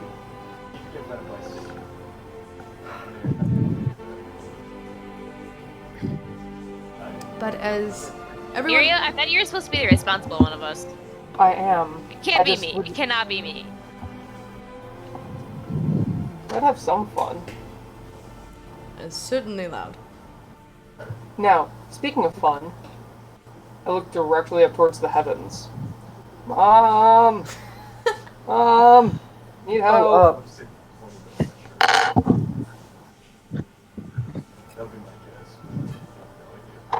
I love how like half of the party has like an almost like intimately familial relationship with their deities, and the other half just hates them entirely. Yeah. Yeah. Yep. Okay. Those who are even. So your divine intervention, what are you asking for, Mirio, before rolling? Asking for a clue or hint about the Death Tyrant's fear. Because she can't probably give us the answer, so... Preferably the answer, but, you know. Wait. Oh, damn it. No, 31. So unfortunately, it seems that her energy is focused towards other pursuits at the moment. But He's too busy, and her inbox is full, Mirio, so... Please leave your message after the other time. Please leave your message after the tone. Oh, is Ruby here? Right, so Yes. Isaac's real quick going to look at Ruby. Feels like a bad idea, but Isaac takes out his backpack, opens up his backpack, and pulls out a robe with 6 pink orbs around it. This feels like a very, very bad idea, but Why are you doing it? Sometimes the You're worst not here. ideas are the best idea. Damn it. But you might find this useful if you don't have too many magic items. I hand over the robe of stars. God, this is a bad idea. What is it? What is the robe of stars? Oh, you want to know what Robe of Stars is? Bruh. Oh, okay. So basically, it's a robe that gives you a +1 to all saving throws while wearing it. Oh, It has 6 I just charges. looked it up. Each charge is worth a 5th level magic missile, and as an action, you can teleport to the astral plane. That It's sounds the like a bad coolest idea. Yeah, that sounds like a very bad idea. Yeah, that's why I'm doing it. It sounds like a brilliant idea. What are you talking about? I'm just gonna copy and paste this, put it in 7 Deadly Sins. Please do. And then another question. Who gets? Yes. You know what? Mirio, this feels like it's your style. I throw him the robe of scintillating. Titulating? Scintillating colors. Oh. Okay. Scintillating. Are there any I can't presents for read. me? Actually, No. PJ, I have something. If anybody wants it, I don't really need it. I have a ring of spell sorting that is empty. Was that the one I gave you? No, that's something else. Probably. Hey, Mirio. I had this come since the here, beginning of the come campaign. Don't you have that, do you have that armor that you were planning on making for me yet? No rush. So we have the dragon, hide. We did kill one more, green dragon. Speaking of which, would anybody be interested in potentially finding the green dragon tomorrow? Do we have to be back at the capital? Yeah, don't we see kind business of. It's any kind of good important that tomorrow. we're kind of Mm-hmm. gonna have observations. I'd be down. Sure. And see what happens. We can't I'd fight rather two. We can't. Ruby, we I'd can't rather kill another save the dragon world again. armorless than wait That's true. Yeah. go on an errand. Speaking of armor, Yeah. I pull out my new armor. Look what I got. There's only 75,000 platinum pieces. What the? Why would you spend that much on a Mirio? Come on. Drex just goes, "Why did you need 11 gold pieces from me?"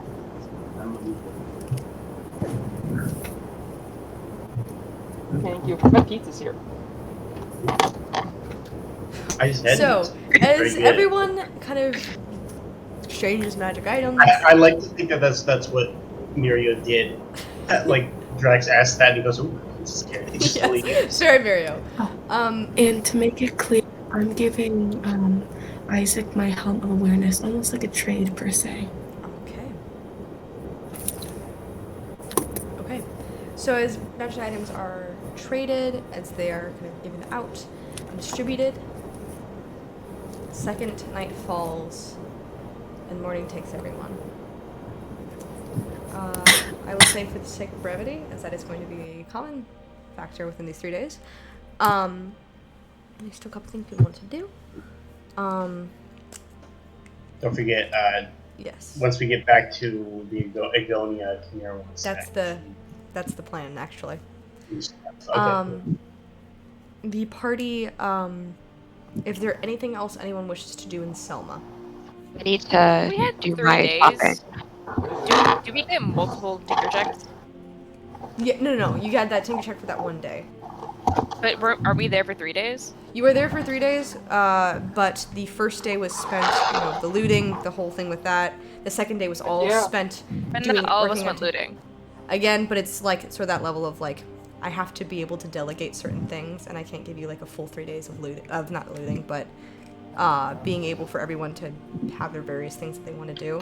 So that second day was dedicated to all tinkering. Then what did we do the first day? What did you do the first day? Mainly, Yeah. that was you guys all healing up, and hall? that's when everyone went to the prophecy hall. That was what that first day was. Okay. So, day 3. Is there anything anyone wishes to do in Selma? I need to do my shopping and stuff. Yes. Okay, Corin, what are you hoping to get? So first I want to sell the Gem of Seeing that I've had for forever. Okay. So I'll probably ask Mario if there's a magic shop somewhere. I'm going to go do the same thing. Okay. Am I allowed to do? I go to Jason to ask if there's a magic shop. What? Am I? Me? Would you say? Yeah. Yes, come here. Am I allowed to re-attempt those checks, those potion and forgery checks? I will give it to you at disadvantage, as you're kind of doing it more now on your own and without kind of the guidance or help in any way from the Harvester's Guard. Sounds good. Okay. So, for Kamir, it's a medicine check? Medicine check. Okay, that's 24. 24. Come here. Thank goodness. As Because you thank were- goodness for that high efficiency. Come here. As you're continuing to kind of try to figure out how these things work, you continue to crunch up herbs and kind of move certain things. You finally see the moon crystal sort of glimmer just slightly. And a sudden inspiration fills you. As you take a bit of moon water and add it, just a drop, the potions. You are finally able to have that level of understanding and awareness, and you are finally, having given the practice, gain the proficiency in potion making. Hell yeah. So. Okay, and remind me what I roll for, is it just straight dexterity for Drax? For Drax? Yes, for foraging. Okay. Again, this is also a disadvantage. Alright. Sorry, just swapping character sheets. You're good. Oh man. It would have been a natural 20. That hurts. Instead, it's an 18. 18. 18 Which is still good. 18 is but just what you needed. Yes. So, finally, you've been studying under, like, Emperor Arrhenius. You've been seeing the way that the master craftsmen of the dwarves kind of forge weapons and armor of epic proportion. And you're studying under these great masters, working hard to pick up the skills and gain proficiency with smithing tools. And forging. Finally. You're gonna make the artisans blush, Aaron. Okay. Okay. So, getting general equipment and selling various things, not hard to do. You find kind of a magic shop that is kind of run by some of the oddballs of the Weaver's Web, but you do manage to find a magic shop and leave thoroughly creeped out. And that was what rarity is that eye? Rare, I believe. Rare. Okay. Double check. Aaron? Yes. By the way, Isaac is gonna go with Corn, unless if that's okay. Yep. That's fine. Me. Yeah, and then I also wanted to get a basic enchantment done as well. I think He's just gonna be chilling in the library, by the way. Okay. What is the enchantment level? So I don't know. I wanted to make an object essentially be like a flashlight almost, so it's just Yeah. low and Have a light cantrip placed on it. basically, yeah. Yeah. You will have to leave the item, with wherever you're wanting it to go, and I don't know if this is any at all helpful, but your sword does give off Not light. for me. Not for you. Okay. No. If you want, I can just enchant it, and then it's just done. You don't have to pay anything. I don't know have a spell. that. Okay. I know you don't know. I have a spell that makes it a flashlight permanently. Same. I don't know PJ's any head at one of this. point. Oh, I know. Recollection to session 2 when I put it on PJ's hair. Oh my god. Throwback. And if it takes longer, I'll talk to Jason about picking it up. Okay. It will take about 2 weeks. It's a very low level spell, but it will only cost you about 20 gold pieces. Okay, and how much do I get for the gem of seeing? Because I'm currently broke. Gem of seeing. I'm looking. You said it was a rare magic item? Yeah, it's a rare magic item. Prices. I'm looking for the page in the Dungeon Master's Guide. Find it. Probably 7 copper pieces, I'd say. What's that? Lowball me that much.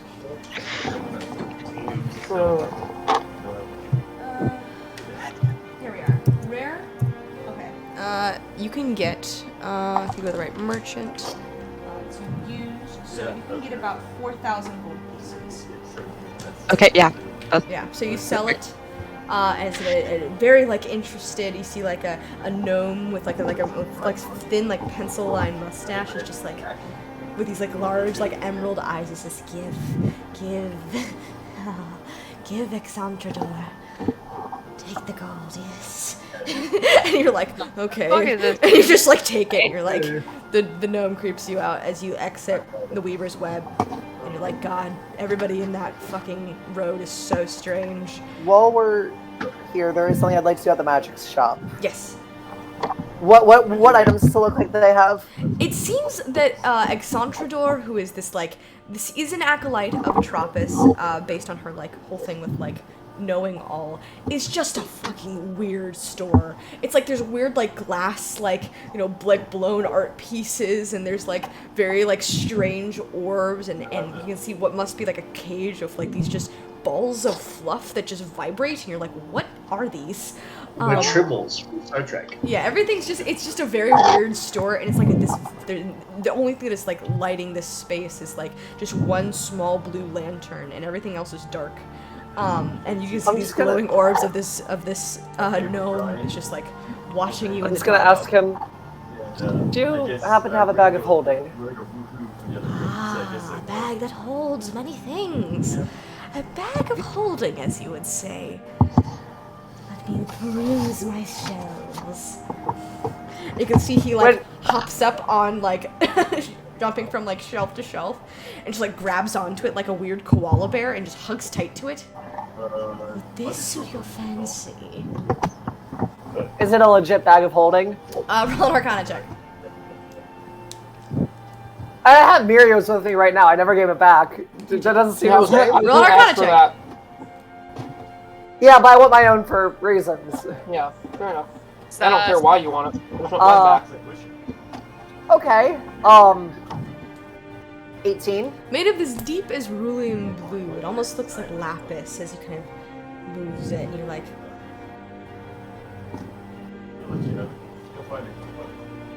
do you want to buy that? Again, as you look at it, you open it up. It's a legit bag of holding. It's just very like, he's just holding it very like he's like tenderly. It's like made of like velvet. He's How just much? like, How much? do you Comes have in the something rarity, to I know trade that. for it? I have gold. He ran away. You see his like face falls. Bag of holding. What rarity is bag of holding? Very rare. That moment when you can't barter. Run. I don't have anything to fight with. How much? 60,000 gold pieces. 1,000? 60,000 gold. 60,000. Don't think it's worth that much. It's a very rare item. A bag of holding? Yeah. It depends on the weight capacity. Alright, well, like I said, I guess we can stack with those. A bag of holding's uncommon, I thought. Yeah, so there's does that multiple make different difference varieties. Did I read how much it can carry? No, Aaron, you're not wrong. Oh, Bag that's of back holding into scale devouring. and My rarity. bad. I looked at the wrong one. No, but they do scale based on how much they can hold. I think an Yeah. uncommon can only hold 500. Rare can hold or very. Sorry, I misread it. I misread it for bag of devouring instead of bag of holding. That was my bad. I mean, that would be pretty funny. 6,000 That would be gold pretty funny. pieces. 6,000? 6,000 gold pieces. Okay. There actually is something I'm He just interested in writes a selling zero. for He just gold. throws his- For a bit of gold and maybe that. I pull out the iron stone. How much would you say? I'll give you this for maybe. Hold on, that's very rare, so I'm doing that. Mirio internally screaming. Yeah, you don't know I have this. I know I don't. But Mirio's whole side plot is to get all the Ioun stones to present them back to the goddess Ioun. Ah, fuck you. I know. You want that? You want right now? Okay. So if it's... Start doing math.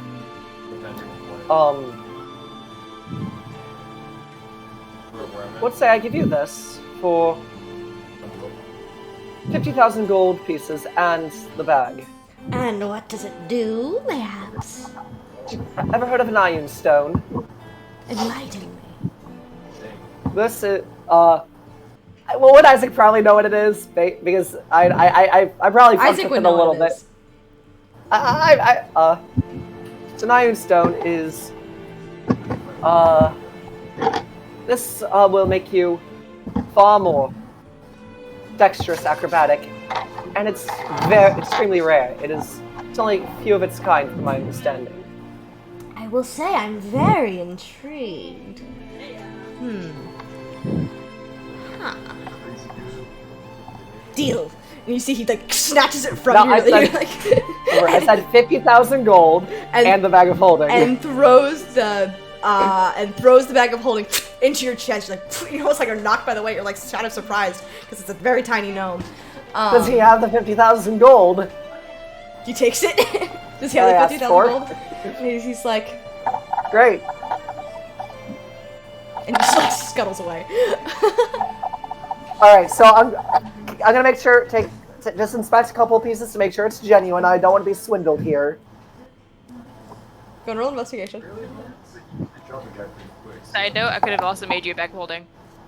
Yeah. I don't think that the iron stone was worth that much. It's fine. I just casually sold a part of a goddess for 50,000 gold pieces. No biggie. 50,000 is a lot. Aww. That is a 32. 32. Seems genuine. Bag of holding. Bag of holding is. Acquired. I'm keeping an eye on that. Keep them away from each other, please. Yeah, I am. I'm gonna give yours back, but okay. Thank you. I feel like I did something so stupid, but it's worth. It's not that stupid. But 50,000 gold pieces is worth it. Yeah. Like, Okay, but here, do you want to know my logic here? The logic. It takes an action to use it, and it'll increase your dexterity by 2 to a maximum of 20. Do you think you went maybe 1 hour? Dex is only at I 20. appreciate it. Sorry, Dex is already at 20, so. Love you. Yeah. And funds. Alright, that's all I wanted to do, so I'll head I back. kind of like scurry away. I'm gonna go back. I'm gonna try and find another magic shop to get my enchantment done. And if I can't find it, I'll just go to like Mirio or Jason to ask. I'll say for the sake of brevity, you do manage to find a shop Okay. that is able to give it to you. It'll take about 2 weeks, and it'll cost about 200 gold pieces. 200? Okay. Yeah. So go ahead and mark that off your sheet. Yep. I'm gonna. Can I talk to Jason really quick about like picking it up for Yeah, me? he agrees to take it Yeah. for you. He's super cool with it. Can you pick it up for me and give it to Alia for me? Oh, why? Tell it from me. She'll know why. Alright. Can do. Thank Sounds sus, bro. Okay. Mirio in the back. What isn't about this group? So, That's fair. eventually, if there's nothing else anyone would like to do in summer, I have Can 2 PJ do a ticker check? I'll say no. No! I have actually 3 things I want to do. They're Yes. quick. Also, 1. Aaron, turn on the light. What? Turn on your light because you're gonna hurt your eyes. I'm cool. I'm all good. That's not from my computer. That's from my LEDs. So, Miria, what do you want to do? Divine intervention. Just divine intervention again, because it's been 8 hours since my last. So I took a long rest. It fails. Okay. Next, I just want to attune to my new armor. Okay. And then just browse the city. No RP necessary, just to see if I can find any like components from any of like the people that I know. You kind of take a little bit in the city. You kind of you end up stopping a lot because you're sort of kind of a hot shot around here. So you don't really get any time to really be able to. You manage to find a couple things, but like, no, this isn't really interesting here. But you kind of get sidetracked. Some kids want to meet you, just stuff like that. Some like acolytes are like, oh, it's just like various stuff like that regarding a Roth. That's it. But eventually, as you guys are kind of continuing, just getting last minute business out of the day in the morning. Not to make like another sparring scene. Can I find just like something to practice spells on? Sure. You've managed to find, kind of looking around, you find a large oak tree within the sort of area of the Harvester Square, where there lies kind of like this just like really like gnarled looking, full of like knots and just like branches all out, this ancient looking, very sturdy tree. Good enough. I spend roughly like. I'm pretty sure y'all don't see me for the entire day, as I spend like most of the afternoon just channeling, running through, like actually properly invoking all of my oath spells and abilities and whatnot, and just committing their memory to those particular moves, getting used to how all of it works,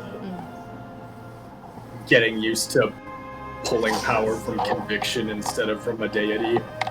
It takes a bit of getting used to, but eventually in pulling... Like, I've done it a bit before, but that was mostly in, like, high-tension moments. You get up kind of early. So I'm trying to, like, just instill it naturally. You get up kind of early just as the sun is rising. And you spend the remaining of that morning leading into early afternoon continuing to work. And as eventually you feel you have it down, the party realizes that the time in which they have to spend here is beginning to come to a close, as they can look and see high noon has taken the sky. Reporting room. Goodbyes are had. Some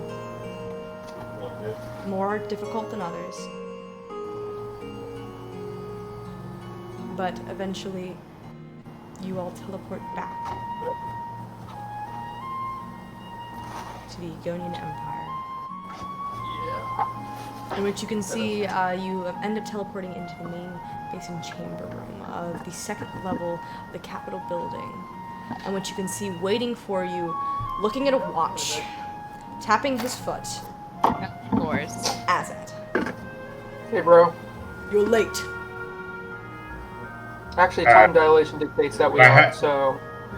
By how? Kamir goes by how much? Exactly 17 minutes and 26 seconds. Oh, we're fine. Shut up.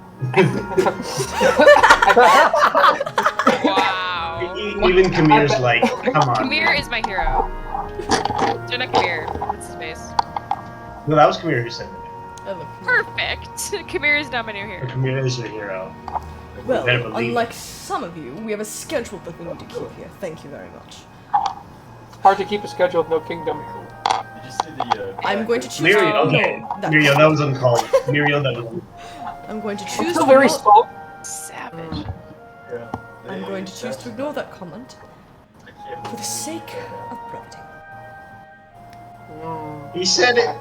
He said the words! Whenever Mirio's in Azad's presence, Guys, by the way, it that's looks like That's he's all the ready closure we to... need for this campaign. Currently, It looks like he's ready to square up. currently we have two objectives on the board. One, Drax Koran. You will be departing within the next half hour or so. Empress Chandri Ravenwood Sethvila to make your way to a Khan. Do you understand your assignment in that regard? Think so. Understood. Drax kind of like. He kind of like shrugs, like, yeah, I guess. You are to protect the Empress with your life. Oh. And Okay. Yeah. should she put another's life in danger, you are to restrain but not kill her. Are we understood? Clearly. Not too hard to remember. Very well. Further, this is a strictly classified mission. Nothing about her condition or her affiliation to the Bloodbearer will leave this room. Are we understood? Affiliation to who? Exactly.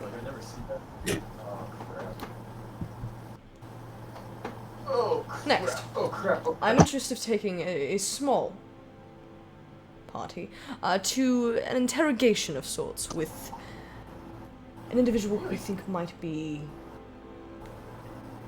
of high suspect, should we say. There's been a recent kidnapping of one of our potential subjects. They were dead or alive. We are unsure of the repercussions it could take, but however, we are certain in our ability to. Let's just say this just narrows down the list slightly. Though, unfortunately, not the happiest of circumstances. Otto Doinhickey was taken very, very early last morning. We fear that he could either be dead or being tortured severely at this moment within the depths of the Underdark. Yeah. It is clear now more than ever that we have a spy amongst us who's working for the other side. Currently, I have my sights on Belud Himak. Claire, I got one more. I'm hoping to interrogate him. I'm looking to bring 1 to 2 individuals with me. Are any of you interested in joining me? I am. I will. Irio, don't you I have am. the Zone of Truth? I was about to say I have a special talent for extracting truth. Very well. Kamir, Mirio, Ruby, you will accompany on this interrogation. Guys, remember to use your abilities to search for magic items and eventually get rid of the Zone of Truth or not make it count. Actually, very good point, PJ. Thank you very much. Very good input. Before we head out, Kamir, do you think it would be beneficial to provide Corin or Drax with the Sending Stone so we can communicate with them abroad. Oh yeah, that's actually a good idea. You toss it to Corin. I trust this mo with you. Yeah. Jax goes, hey. And Corum, looks to provide you with the direct line of contact with me. I'm through proxy at the party. Understood. Stay vigilant. So, as various members are getting prepared for this other venture of interrogation, you see enter into the room, kind of dressed in travel gear, and seems to be dressed in traditional Akanian attire. Chandra. How is she looking? Weak. You see that there Sexy. are bags under her eyes, and that her cheeks are kind of gaunt. She looks like she's sick. She looks significantly thinner than you saw her last. You're going to be departing soon? Are you okay? I'm fine. Draxus goes, are you okay? I'm well. She kind of draws herself up to her fullest height. There is work to be done. I'm gonna kind of go up next to her and just, you don't need to pretend with us. Thank you for this. I appreciate it. Rita. She gives you sort of a tight squeeze on the shoulder. She looks at PJ. I hope that the next time you have the ability to see our homeland is under different circumstances. And you better not fucking die, okay? You better stay perfectly fine, Pivok, perfectly healthy, Pivok no sib, we do not use that language here. freaking. Actually, Corin. She'll be fine, Pete. Draxus Yes. goes, she'll be fine, PJ. Do you, as a holy person yourself, do you have the ability to revivify? Nope. Then I'm not high enough level in Paladin for that. I take the Ring of Spell Storing, because I'm technically still attuned to it, and I'm going to put in a Revivify spell into it, and hand it to you, and give you a diamond worth 300 gold pieces. Use this in case you need to incapacitate her and bring her back. Do I need to attune to this? It may be an attunement, but I believe it is. you could give it to Drax. You could give it Yeah. to Drax. I don't know. I'm gonna give it to Drax. All of my demons. Don't you need to Drax be goes, able to cast a Are you spell in serious? order to The use it? spell's already been think cast. so. It's just activated. Okay. Yeah. Okay. Actually, wait, in that I'm case, sorry. I have I'm to- trying to I already remember how expend- Ring of Spell Storing works. he's like Sorry, looking at actually, the I ring, I'm like, expend Sorry. you seriously expect me? Alright. And I'll try my best, okay? And he puts I'll- in- I Direct you how to expend use the I expend the diamond. I don't give it. I just realized I have to cast the spell, not just store. Okay. So, yeah.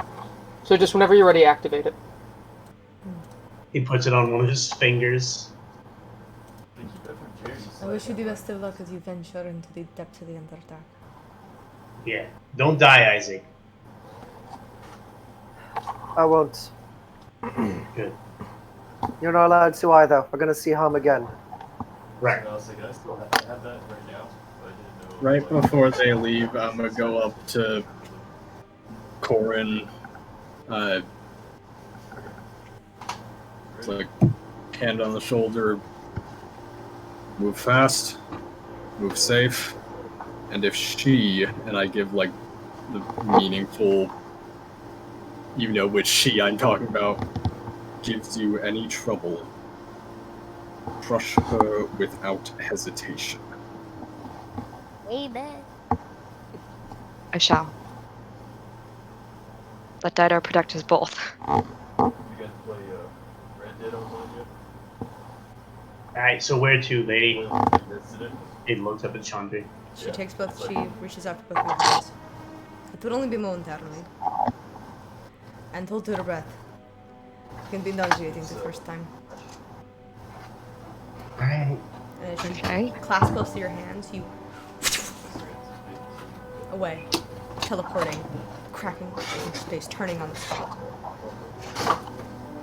And you are reappear before the desert gates the oasis, the desert city of Akan. How does she look after the teleportation? Exhausted. She looks like kind of like weak. I'm gonna put like a hand on her arm. How does Drex look after the teleportation? You feel sick, like you're gonna throw up. Oh god. I've done it enough times at this point. He kind of like stumbles a little bit. He's like, oh god. And as you look out, beginning this next leg of whatever adventure this could entail, we'll leave that to the next one shot. No. Okay.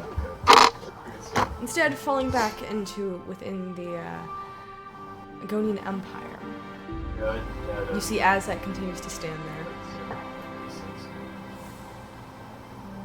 Are we ready to depart? Yep. As ready as we'll ever be. When we return, we shall venture towards the home of you, Umber. You see Umber? So you take it back. He just coughs. You will be guiding us towards the entrance, in which your party will take their leave.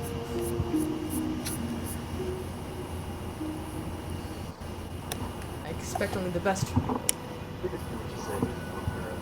The fate of the Agonian Empire sits on all of your shoulders.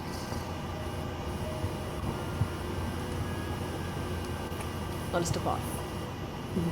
PJ, Alright. and the rest. While we're gone, would you guys be able to see if you could scrounge together some resources and components for my spells?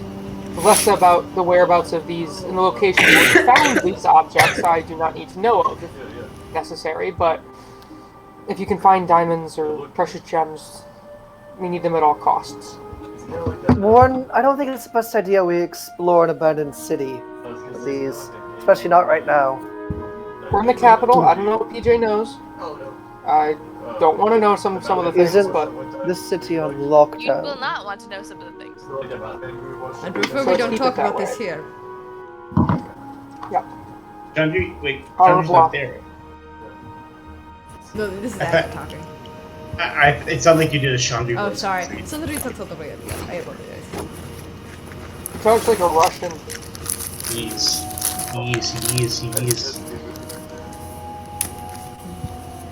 Miria, Ruby, come here. Are you ready? Yep, let's Oh, go. yeah. Sure. I think this mystery has been weighing on me. Definitely like to put it to rest as soon as possible. So, let us move. Yes. You see, he takes a piece of chalk and begins to draw a teleportation sigil on the floor. You can see as it flares to life. He steps in. Do you all follow? Do we have a choice? Yeah, I follow. Of course. No, You gotta go. Yeah. For those who follow behind, you enter into the outskirts of the Agonian Empire. Not sure into which district. However, you can see what seems to be a small sort of kind of one-room cottage amongst farmland. You can see kind of corn that is being grown. It's a very some livestock, some horses sitting in stables. It seems to be a very quaint and quiet place.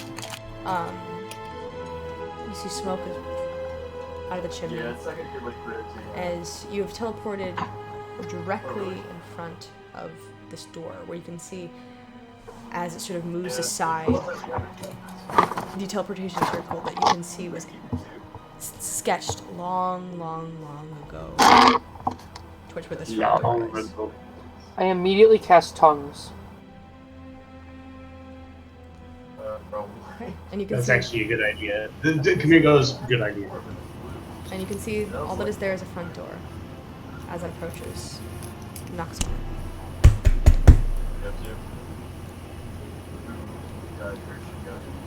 And you hear from behind the door just like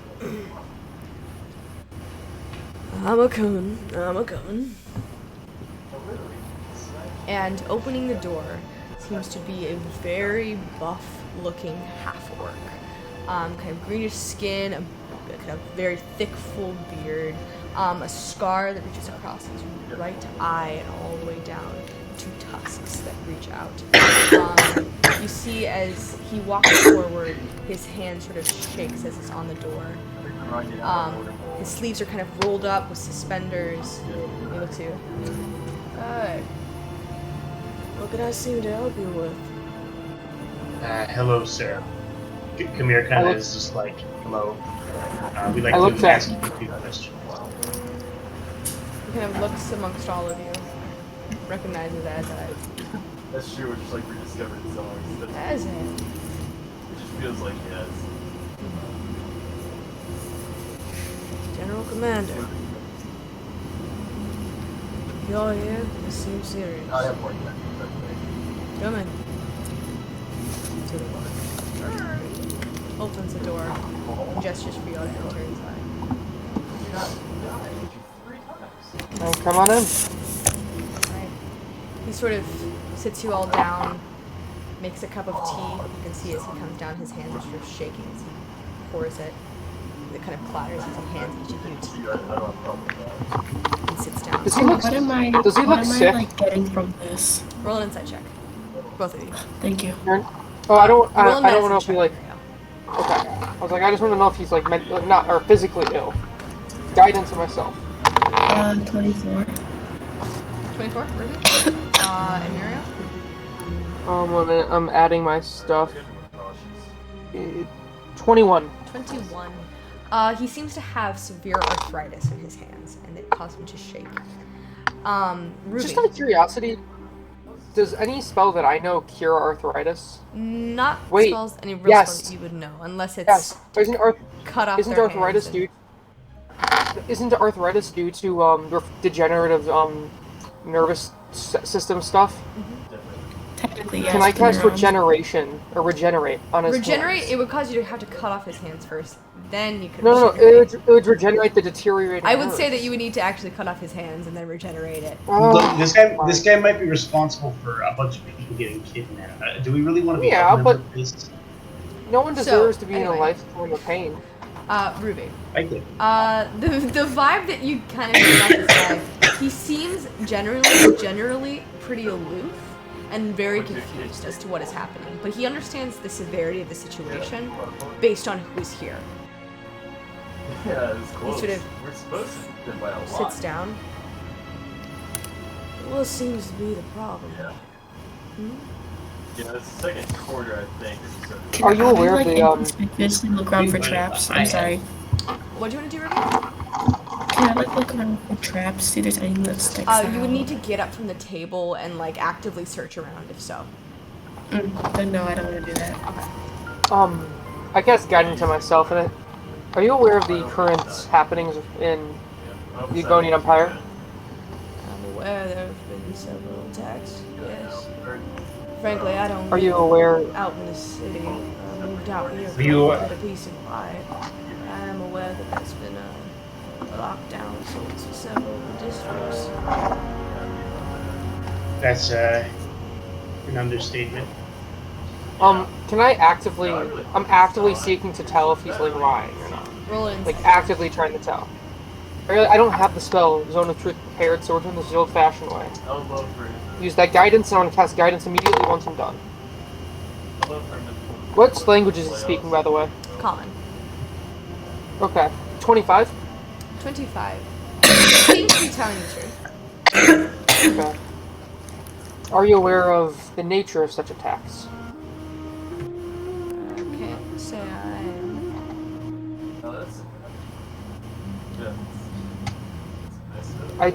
I kind of looked as that, unsure of how, kind of the look like I don't know how much I want to reveal. I don't know what's classified and what's not classified. As it Would sort you be able to... As sort of looks at you and it sort of gives you a nod of play to your best discretion. I trust you. Now, I'm not exactly sure what I'm authorized to disclose at the moment, so I will err on the side of less is better. However, we do suspect foul play in some capacity. What game is it played? Espionage. Yeah. Yeah, we oldest think game there's of a them all. spy. There's definitely, we feel that there's a spy. We have reason to suspect, but we do not have reason to accuse. Yes, we're not We saying. would like We're no. just. We would like we're to just, maintain that we are just doing a thorough investigation to ensure that there is no one that is intentionally or unintentionally revealing information that could lead to the demise of the Livonian Empire. Yes, there are certain notable people in a certain circle that could know this kind of information. Unfortunately, you fit under the information here. We don't suspect that you of anything. However, we just want to ask you a few questions. Roll a persuasion It's like a wellness check. Kamir. Okay. Both of us? So roll Kamir. Kamir can roll with advantage as Miria was helping you. Yeah. Yeah. As I said, let me do the talking. Nice wellness check. I have the high charisma, remember? Yeah, Warlock. Oh, that's true. Persuasion. That is a 22. Normally, under the circumstances, I'd be rather offended. Yeah. However, I don't suspect y'all of malice. I'm not doing it. I keep reading it. No. I've Think not of it less. It's like, whoa, I can't stop that. Oh, wait, no, put that way. I've not worked for the Egonian Empire for several years. And I thought I had, I've been basking my own retirement. Yeah, I thought I had Feeding my cows. I thought I drew it, I forgot to switch it. All my food. That's getting really I've given up the foraging line. Yeah. However, I'll do my best to answer whatever questions y'all have. Does he Thank sound you. candid? Roll an insight check. I'll Use my guidance assist. and immediately recast. Yeah, Thank can you. I assist that? I'll say yeah, because you guys are all doing Because this. that's also like. Oh, 30. 30, baby. You're a little, like, irked in that he does say, like, plowing the fields, working with the cows, even though he has arthritis. That sounds like it would be just as labor intensive as... I kind of, not an obvious look, but I'm like, I say, fascinating. And I use like a weird, like, or that Miria wouldn't typically use, just so Ruby and Kamir can catch on. Like, now, think of this less as us asking you with questions and interrogation, more as a conversation. We'd like to get to know you better and what you've been doing these past years and what you seek to continue doing. Exactly. Alright. Now, first of all, how long have you had arthritis? Just at it. I'm a healer, so I was wondering if there's anything I'd be able to do. Sorry, starts counting on his fingers. Maybe 6, 7 years. Only gotten on as And when did you retire? I did. I did. It only gotten on as manageable within the last 2 to 3 years. Oh, I'm sorry. I'm sorry, That's no that's fun. extremely unfortunate. Very sorry to hear that. Yes. Are we sitting at like a table or something? Yeah, at a dining room table. Okay. I'm like, I really hate to ask you this, sir, but this table, it's a little too close. I was wondering if you could pull it over just a little bit to you. Very well. Because he has his hands are shaking. He sort of... Like, Kamir looks over at Miria like, damn, Miria's serious. He's forcing an arthritic man to do this shit. How does he look when he's pulling the He looks physically, like, strained to do it. And he actually, you see, he has ended up using the strength of his, like, forearms to sort of push it less, and actually ends up getting up from the table, unable to pull it, and just pushes it. Like, kind of like with his leg. I give Kamir and Ruby a look, like, of, while he's doing a very suspicious look. Now, actually, Ruby, I think I dropped something outside. If you could go, it was my coin purse, I believe. I kind of give her a look, and I cast sending.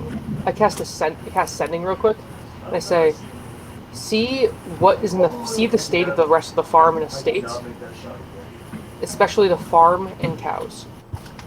I'll be right back. Thank you. So I turn to the guy and I say, have you been in contact with the Egonian royal? I can't say I have not for the past several years, no. Right. Would you be able to tell us of your employments to the Egonian Empire a little bit? Sure.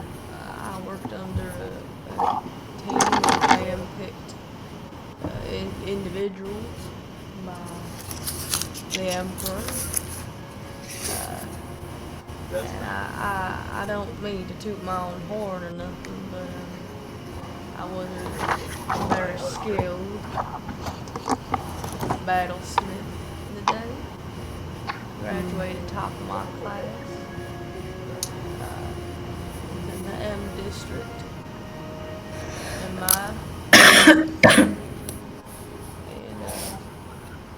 I suspect that in my workings within the Iron Blood, in my training, I was able to prove my worth, so to say. Okay. Two quick things. One, can I do a quick, while he's talking, a scan over his house just to see if there's any pictures of him with a wife or any significant other? Roll a perception check, and then while that's happening, Ruby, you go ahead and roll an investigation check for me as you're kind of looking at the state of the rest of the farm.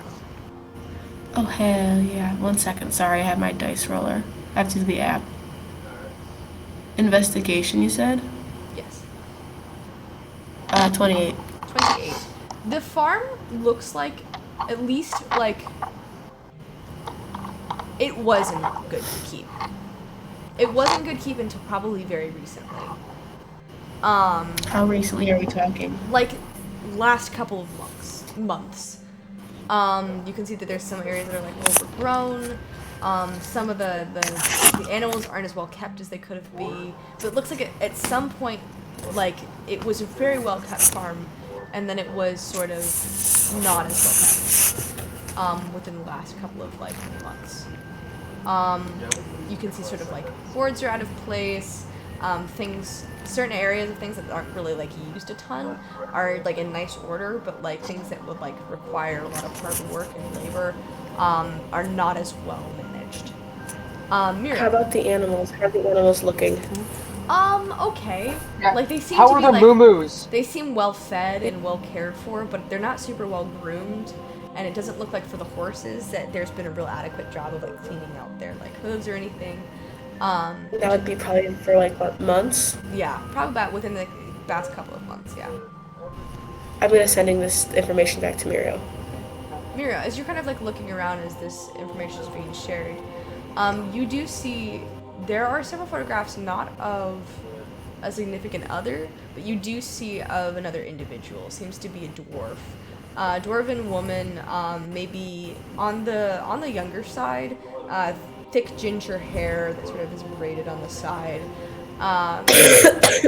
sort of in several different photographs, big overalls and just a big smile on her face. In those photos, does it look, with my experience in Domain of Love and all that, does it look like there's any romantic attraction or Probably chemistry? not. It seems pretty platonic. Almost like a kind of apprenticeship of sorts, or a sort of this is somebody that almost a more uncle and niece, or something more familial in that way. It doesn't say that anything. Do I notice what Muriel's doing? Go and roll an insight check. I'm not trying to hide it from. I would say it's gonna be a low insight check. Yeah, because you Okay. know me so well. All right. Yeah, I know. I'm not sure how. Would a 6 work? Yeah, just makes it. I was I'll gonna say give it 5 to is you. my You need a DC for 5. that. So yeah, Alright. you seem to know what Miriam's yeah. doing, looking around. So I turn to the guy and I say, do you have any family that lives nearby? Lives in Agonia? Not particularly. I had a goddaughter, but like came about a couple years back.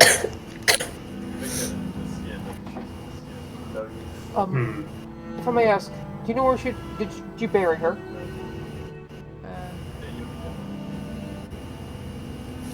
I don't feel super comfortable answering that. Why? I used to actually work with plague victims. Back when the COVID outbreak hit. I heard that when that hit the econ a while back. Yes. We encountered plenty of plague victims, and in some instances, I was able to bring them back. I was able to dispel the plague from their bodies. I understand. Do you need the body for it? I do. But I was wondering if that would be something you're potentially interested in after we talk. Well, I'm afraid that can't be arranged. Old Dolly was cremated. It's understandable. Hoping to make one last blade. Oh yeah, poison. Yeah, get rid of it. She helped me with the farm in exchange for apprenticeships and my smithing abilities. Obviously wasn't too much help, but she was interested to learn. I kind of like, I kind of reach over the table and lightly like brush his hand and like give him a look like of condolences. I don't know if Kamir would notice this, but it's the like trying to flirt. And, like, I kind of see that. I'm like, I kind of like try not to be like, what the hell are you doing? But like a little bit. Yeah. I'm activating my guidance. Natural 20. Fuck yeah! I love these new dice. Did you get a nat 20? I got a 4. Yeah, nat 20 plus my 4 for guidance, so if that means anything. So you see that he, like, as you grab his hand, sort of seems to be taken back by it slightly. And sort of takes your hand full into it. His, like, large, kind of like half arcane glass under your hand fully. I don't think I've ever been so cared for in such a circumstance.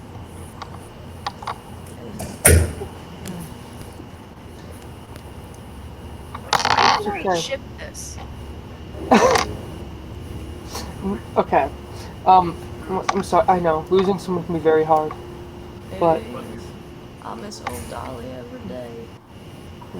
But tell me more, and I kind of feign that look that girls give guys when they totally are interested in when they're talking about cars or they're talking about World War II. And I'm like, oh, tell me more about Okay, your first of all, calm down. work. So he starts going into like very specific detail about like the work he would do on the farm and like all this like such boring mundane things about smithing and all sorts of things of like that thing. I wait a respectable amount of time and then I'm like, I was actually, would you tell me more about your work with the Agonian Empire and your how directly involved were you with the Iron Legion? It was really formidable. Well, I hate to brag, but you know, you've been so nice to me. Well, I work specifically within a trade area. I give the information to the coders in order for them to implement specific techniques and a battle strategy into the new improved warfare. Can I look for like anything else notable in the group while this man is rambling? I'm trying. I'm hoping with my seduction, he's being distracted by me. Roll an insight check with advantage. Come here. All right. Got him. Yeah, and with the sending, I tell Ruby to come back in. Yes. Good. I'm glad I had that advantage. 20. As he's talking, you notice that he said something about coders and being directly involved with influencing Warforged behavior. Yep. This strikes you as particularly interesting. Mm-hmm. And he hears that and goes, coding? So we did have a couple of defective ones, but you know, that's all part of the bunch when you're working with machinery of that sort. So what I'm hearing, I do the little brush my head. Like, so what I'm hearing is you controlled essentially the function of all of the Iron Legion. They were at your beck and call. You could say that. Yeah. Mm. Well, we did have a couple issues with several ones they were sent out to the mission, but it wasn't my job to fix them, just train them up. What mission? Well, when we sent them out, they're mainly used for protecting borders and border patrol, but also working on protecting citizens themselves.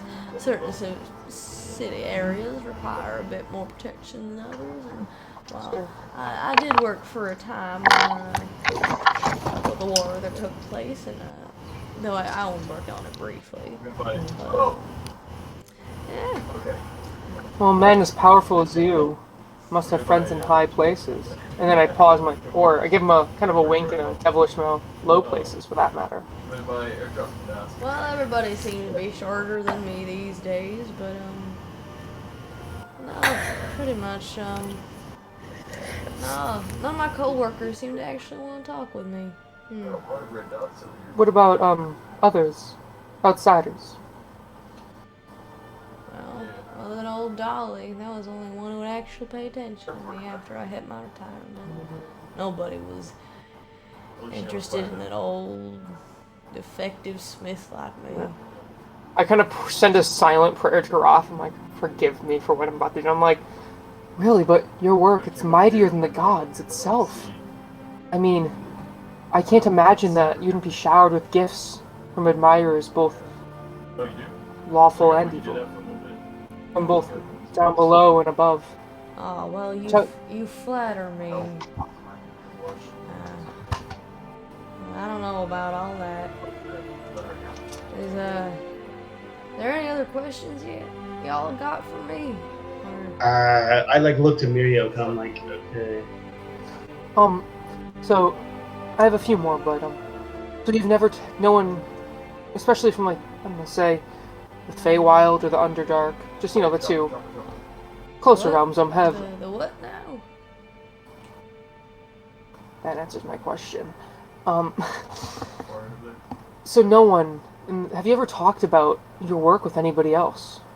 Well, there was this one real nice elf a while back. I kind of bat my eyelashes and smile warmly.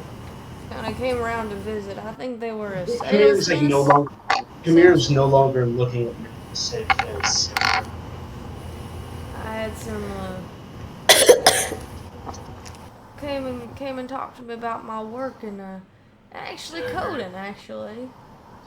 That was real fascinating, real nice feller. Made me feel all What did he nice. What did he look like? I think he was blonde hair. Maybe. I don't know. I wasn't really paying much attention to his work, to what he looked like. He was just so nice. What was his name, if I may? What was his name? Also, Yeah. could I see if he's why did he lying about visit? the... Did he say why he visited you? Oh, Ruby, you're still outside. I called Ruby Oh, no, I in thought I with walked back in. Oh, you walked back in. Yeah. Yes, sorry, I didn't want to interrupt. Well,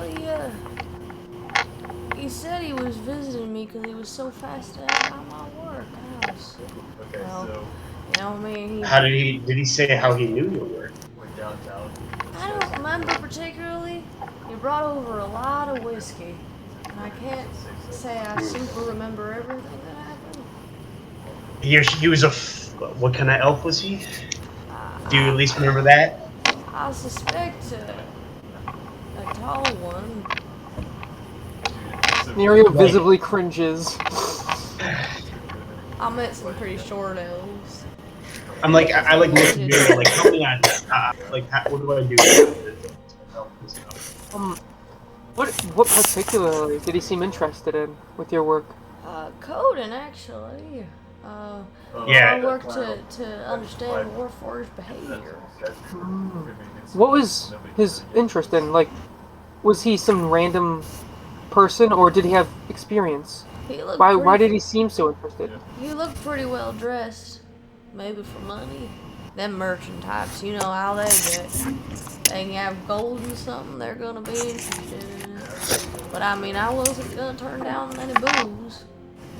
Did he say before you got too inebriated? Did he say anything that stuck out at all? Other than how flattered he was. It's honestly all kind of a blur. Anything. Any information is helpful to us. This could be a person. This could be the person who's behind it. Sir, would you be willing by any chance, and you just see Ruby kind of walks out from the back. I tap Mira's shoulder. I don't think I could find your coin purse. I didn't left it at home. However, Thank you. in hearing this, I'm not sure if you'd be comfortable with this, but would you let me take a step into your mind to get a better profile of this person? I'm a bit of magic. I don't immediately feel super jump. comfortable with that. I immediately jump in. Like, sir, actually, imagine your mind like a book with a table of contents. All she would be doing is opening the book. I'd like that book to stay closed, please. But I kind of bat my eyelashes and I kind of give him some like, what you could tell us could save lives. You'd be a hero.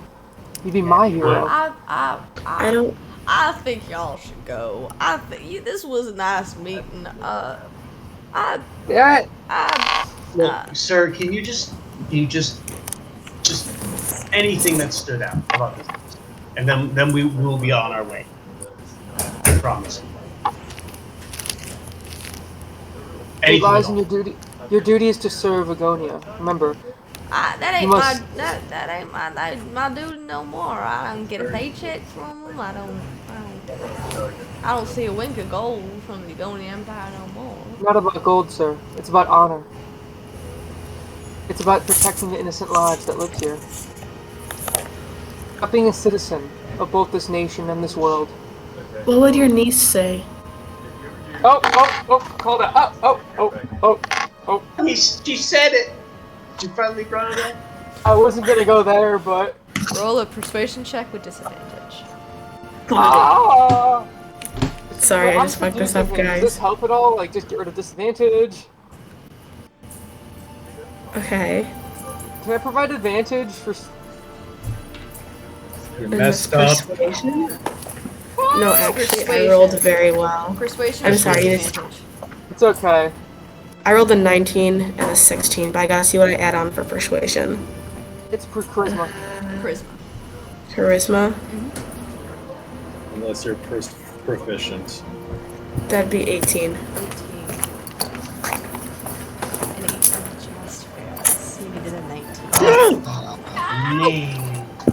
Sorry, guys. It's okay. If I think of anything, I'll send out a letter. Like, what was the color of his hair?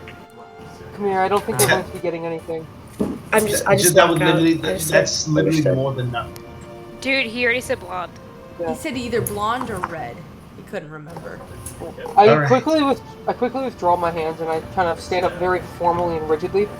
Thank you for your time. I appreciate it. Yes, thank you for your time. That should be good enough for. All right, and please let us know if you have any information. Do we have any contact with who contact us? Actually, I don't think we ever introduced ourselves. I kind of reach my hand down and I shake. I'm like, I'm Miria Tugata, Captain of the Seven Deadly Sins. Sin of Lust. Miria. I'm Yuli Club. I'm also a member of the Seven Sin. What sin we represent is not necessarily. We're a heroic one. Let's put it there. Ignore what he said. It's my title, and I shall use it as such. But yes. All right. It's merely formality. And I point to Ruby, and this is. Oh no, Ruby's out. Ruby's already out of the room. Okay. If you can think of anything, contact Azat, and he can contact us. Yeah. I'll send out a letter. Thank Of you. course. Y'all Thank you take, for your cooperation. y'all take care now. Yep. We got vehicles up here, but We offer our condolences. I'm sorry for your loss. And I turn and walk out without looking back.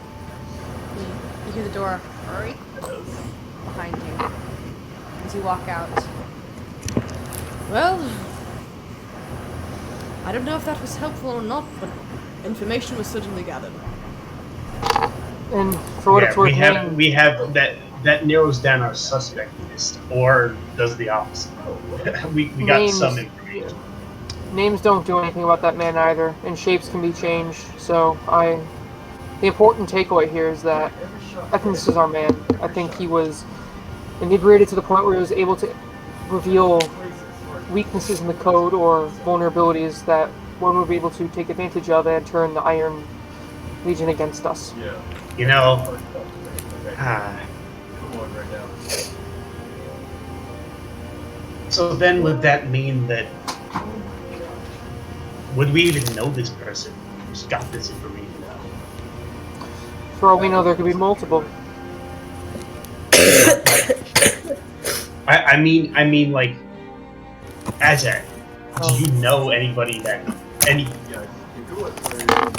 who could possibly know who this person is who's also an elf? I don't know. What Does Mira anyone said, here know a tall elf? Yeah. shapes can be changed. And, well, at least that could narrow down if it's a person of arcane prowess or capability. Or, who knows, they just presented their true self. You know, maybe they were so confident in inebriating our subject that they got careless and sloppy. I don't think so. In a scheme like this to overthrow an empire, there is no room for error. If there was a mistake, it wouldn't be so blatant as revealing one's true self. And for all we know, it doesn't even mean they have magical prowess. Someone else could have disguised them. Is it possible that it was somebody from the Underdark? That's to me my main question. I'm fairly certain that it is one of the individuals on the list. There's no possible way that the information that could be used could be harnessed from anyone from an outside source. Yes. My point is, there could be multiple people on the That's list. not the point I had. So, Mr. Chandri had mentioned that. Yeah. it's definitely something When that we thought about and speculated upon further. However, Is there anybody we know in that group who's a shape? Would you think of anyone that matched that description either? Just potentially? That was good. shape changer? They do No. it. None of them. I think the shame changer wasn't someone in the group, but rather someone external that was using this poor fellow as a method to get there. I did find it quite peculiar that this man who is barely able to pull a table is able to maintain field or work in his field, but I don't think He that's had not incriminating. worked in his field for months. Yeah, he said Which it is was approximately the recent. time his daughter had died. Right. I should have asked what plague, but nevertheless. That's too much. No, that would have been too much. We should probably head back. We left PJ alone in the city, and remember last time PJ was left unattended in Agonia. Y'all Yeah, let's lost not do Crystal. that. So, as you teleport back, for the sake of brevity, because I want to end at 10, we will say that preparations are gathered. Begin to make your way into the forests of Skillica. Venture into the entrance of the Underdark, amongst the remains of Umber's old tribe. As you venture into the forest. But the group of us, like, a group apart from the interrogators, had stuff we were going to do while the interrogation was going I on. understand that, but I want to end at 10 o'clock because that was people's cutoff time. Can we just do it in the next session? Yes, There you go. I will allow That's that. what I was looking at. So, but in this, and I want it to be something that it can be kind of quick because, one, the interrogation probably only took under 2 hours. So if it's going to be something, so it probably couldn't be anything like tinker checks. Is it going to be a check? No. or anything that's going to take longer than 2 hours. Can I have an idea of what people are wanting to do? In the chat, we wanted to 1, steal gems, and 2, gather info on the person who was kidnapped, so we'd have more information for the next interrogation if we need it. That can be arranged. As you guys kind of garner information, I'll say even, let's say, person wants to helm the stealing, go ahead and roll a sleight of hand check for me, just a really quick one. I can, PJ, I have a +10, what do you have? I have a +15. I have a +2, but also advantage. I got a 30. Okay. So PJ, easy enough. You kind of skirt a route, and kind of all of the shops are closed and closed off, and so you very easily manage to grab some gems. I'll say you get about 500 gold piece worth two 500 gold piece worth diamonds. Guys, guess who has greater restoration back? Hell yeah. Zah. Jesus. But in those preparations that are made, everyone sort of gets ready to go. You're handed a file by Iranius, and also a tight squeeze, and told to stay safe. But as you all are kind of geared up on horses, you can see a rain is beginning to kind of swirl in the sky. You just see Drops. As you hold tight to your cloaks, and keep the last bit of fresh air harboring it. As you know, within the next coming hours, fresh air will be hard to come by. Oh shit! The next second, we will venture into the Underdark. Officially, Guys, I'm sorry. at the escapes. I really dropped the ball. And that is the end of tonight's session. I meant to cast Word of Recall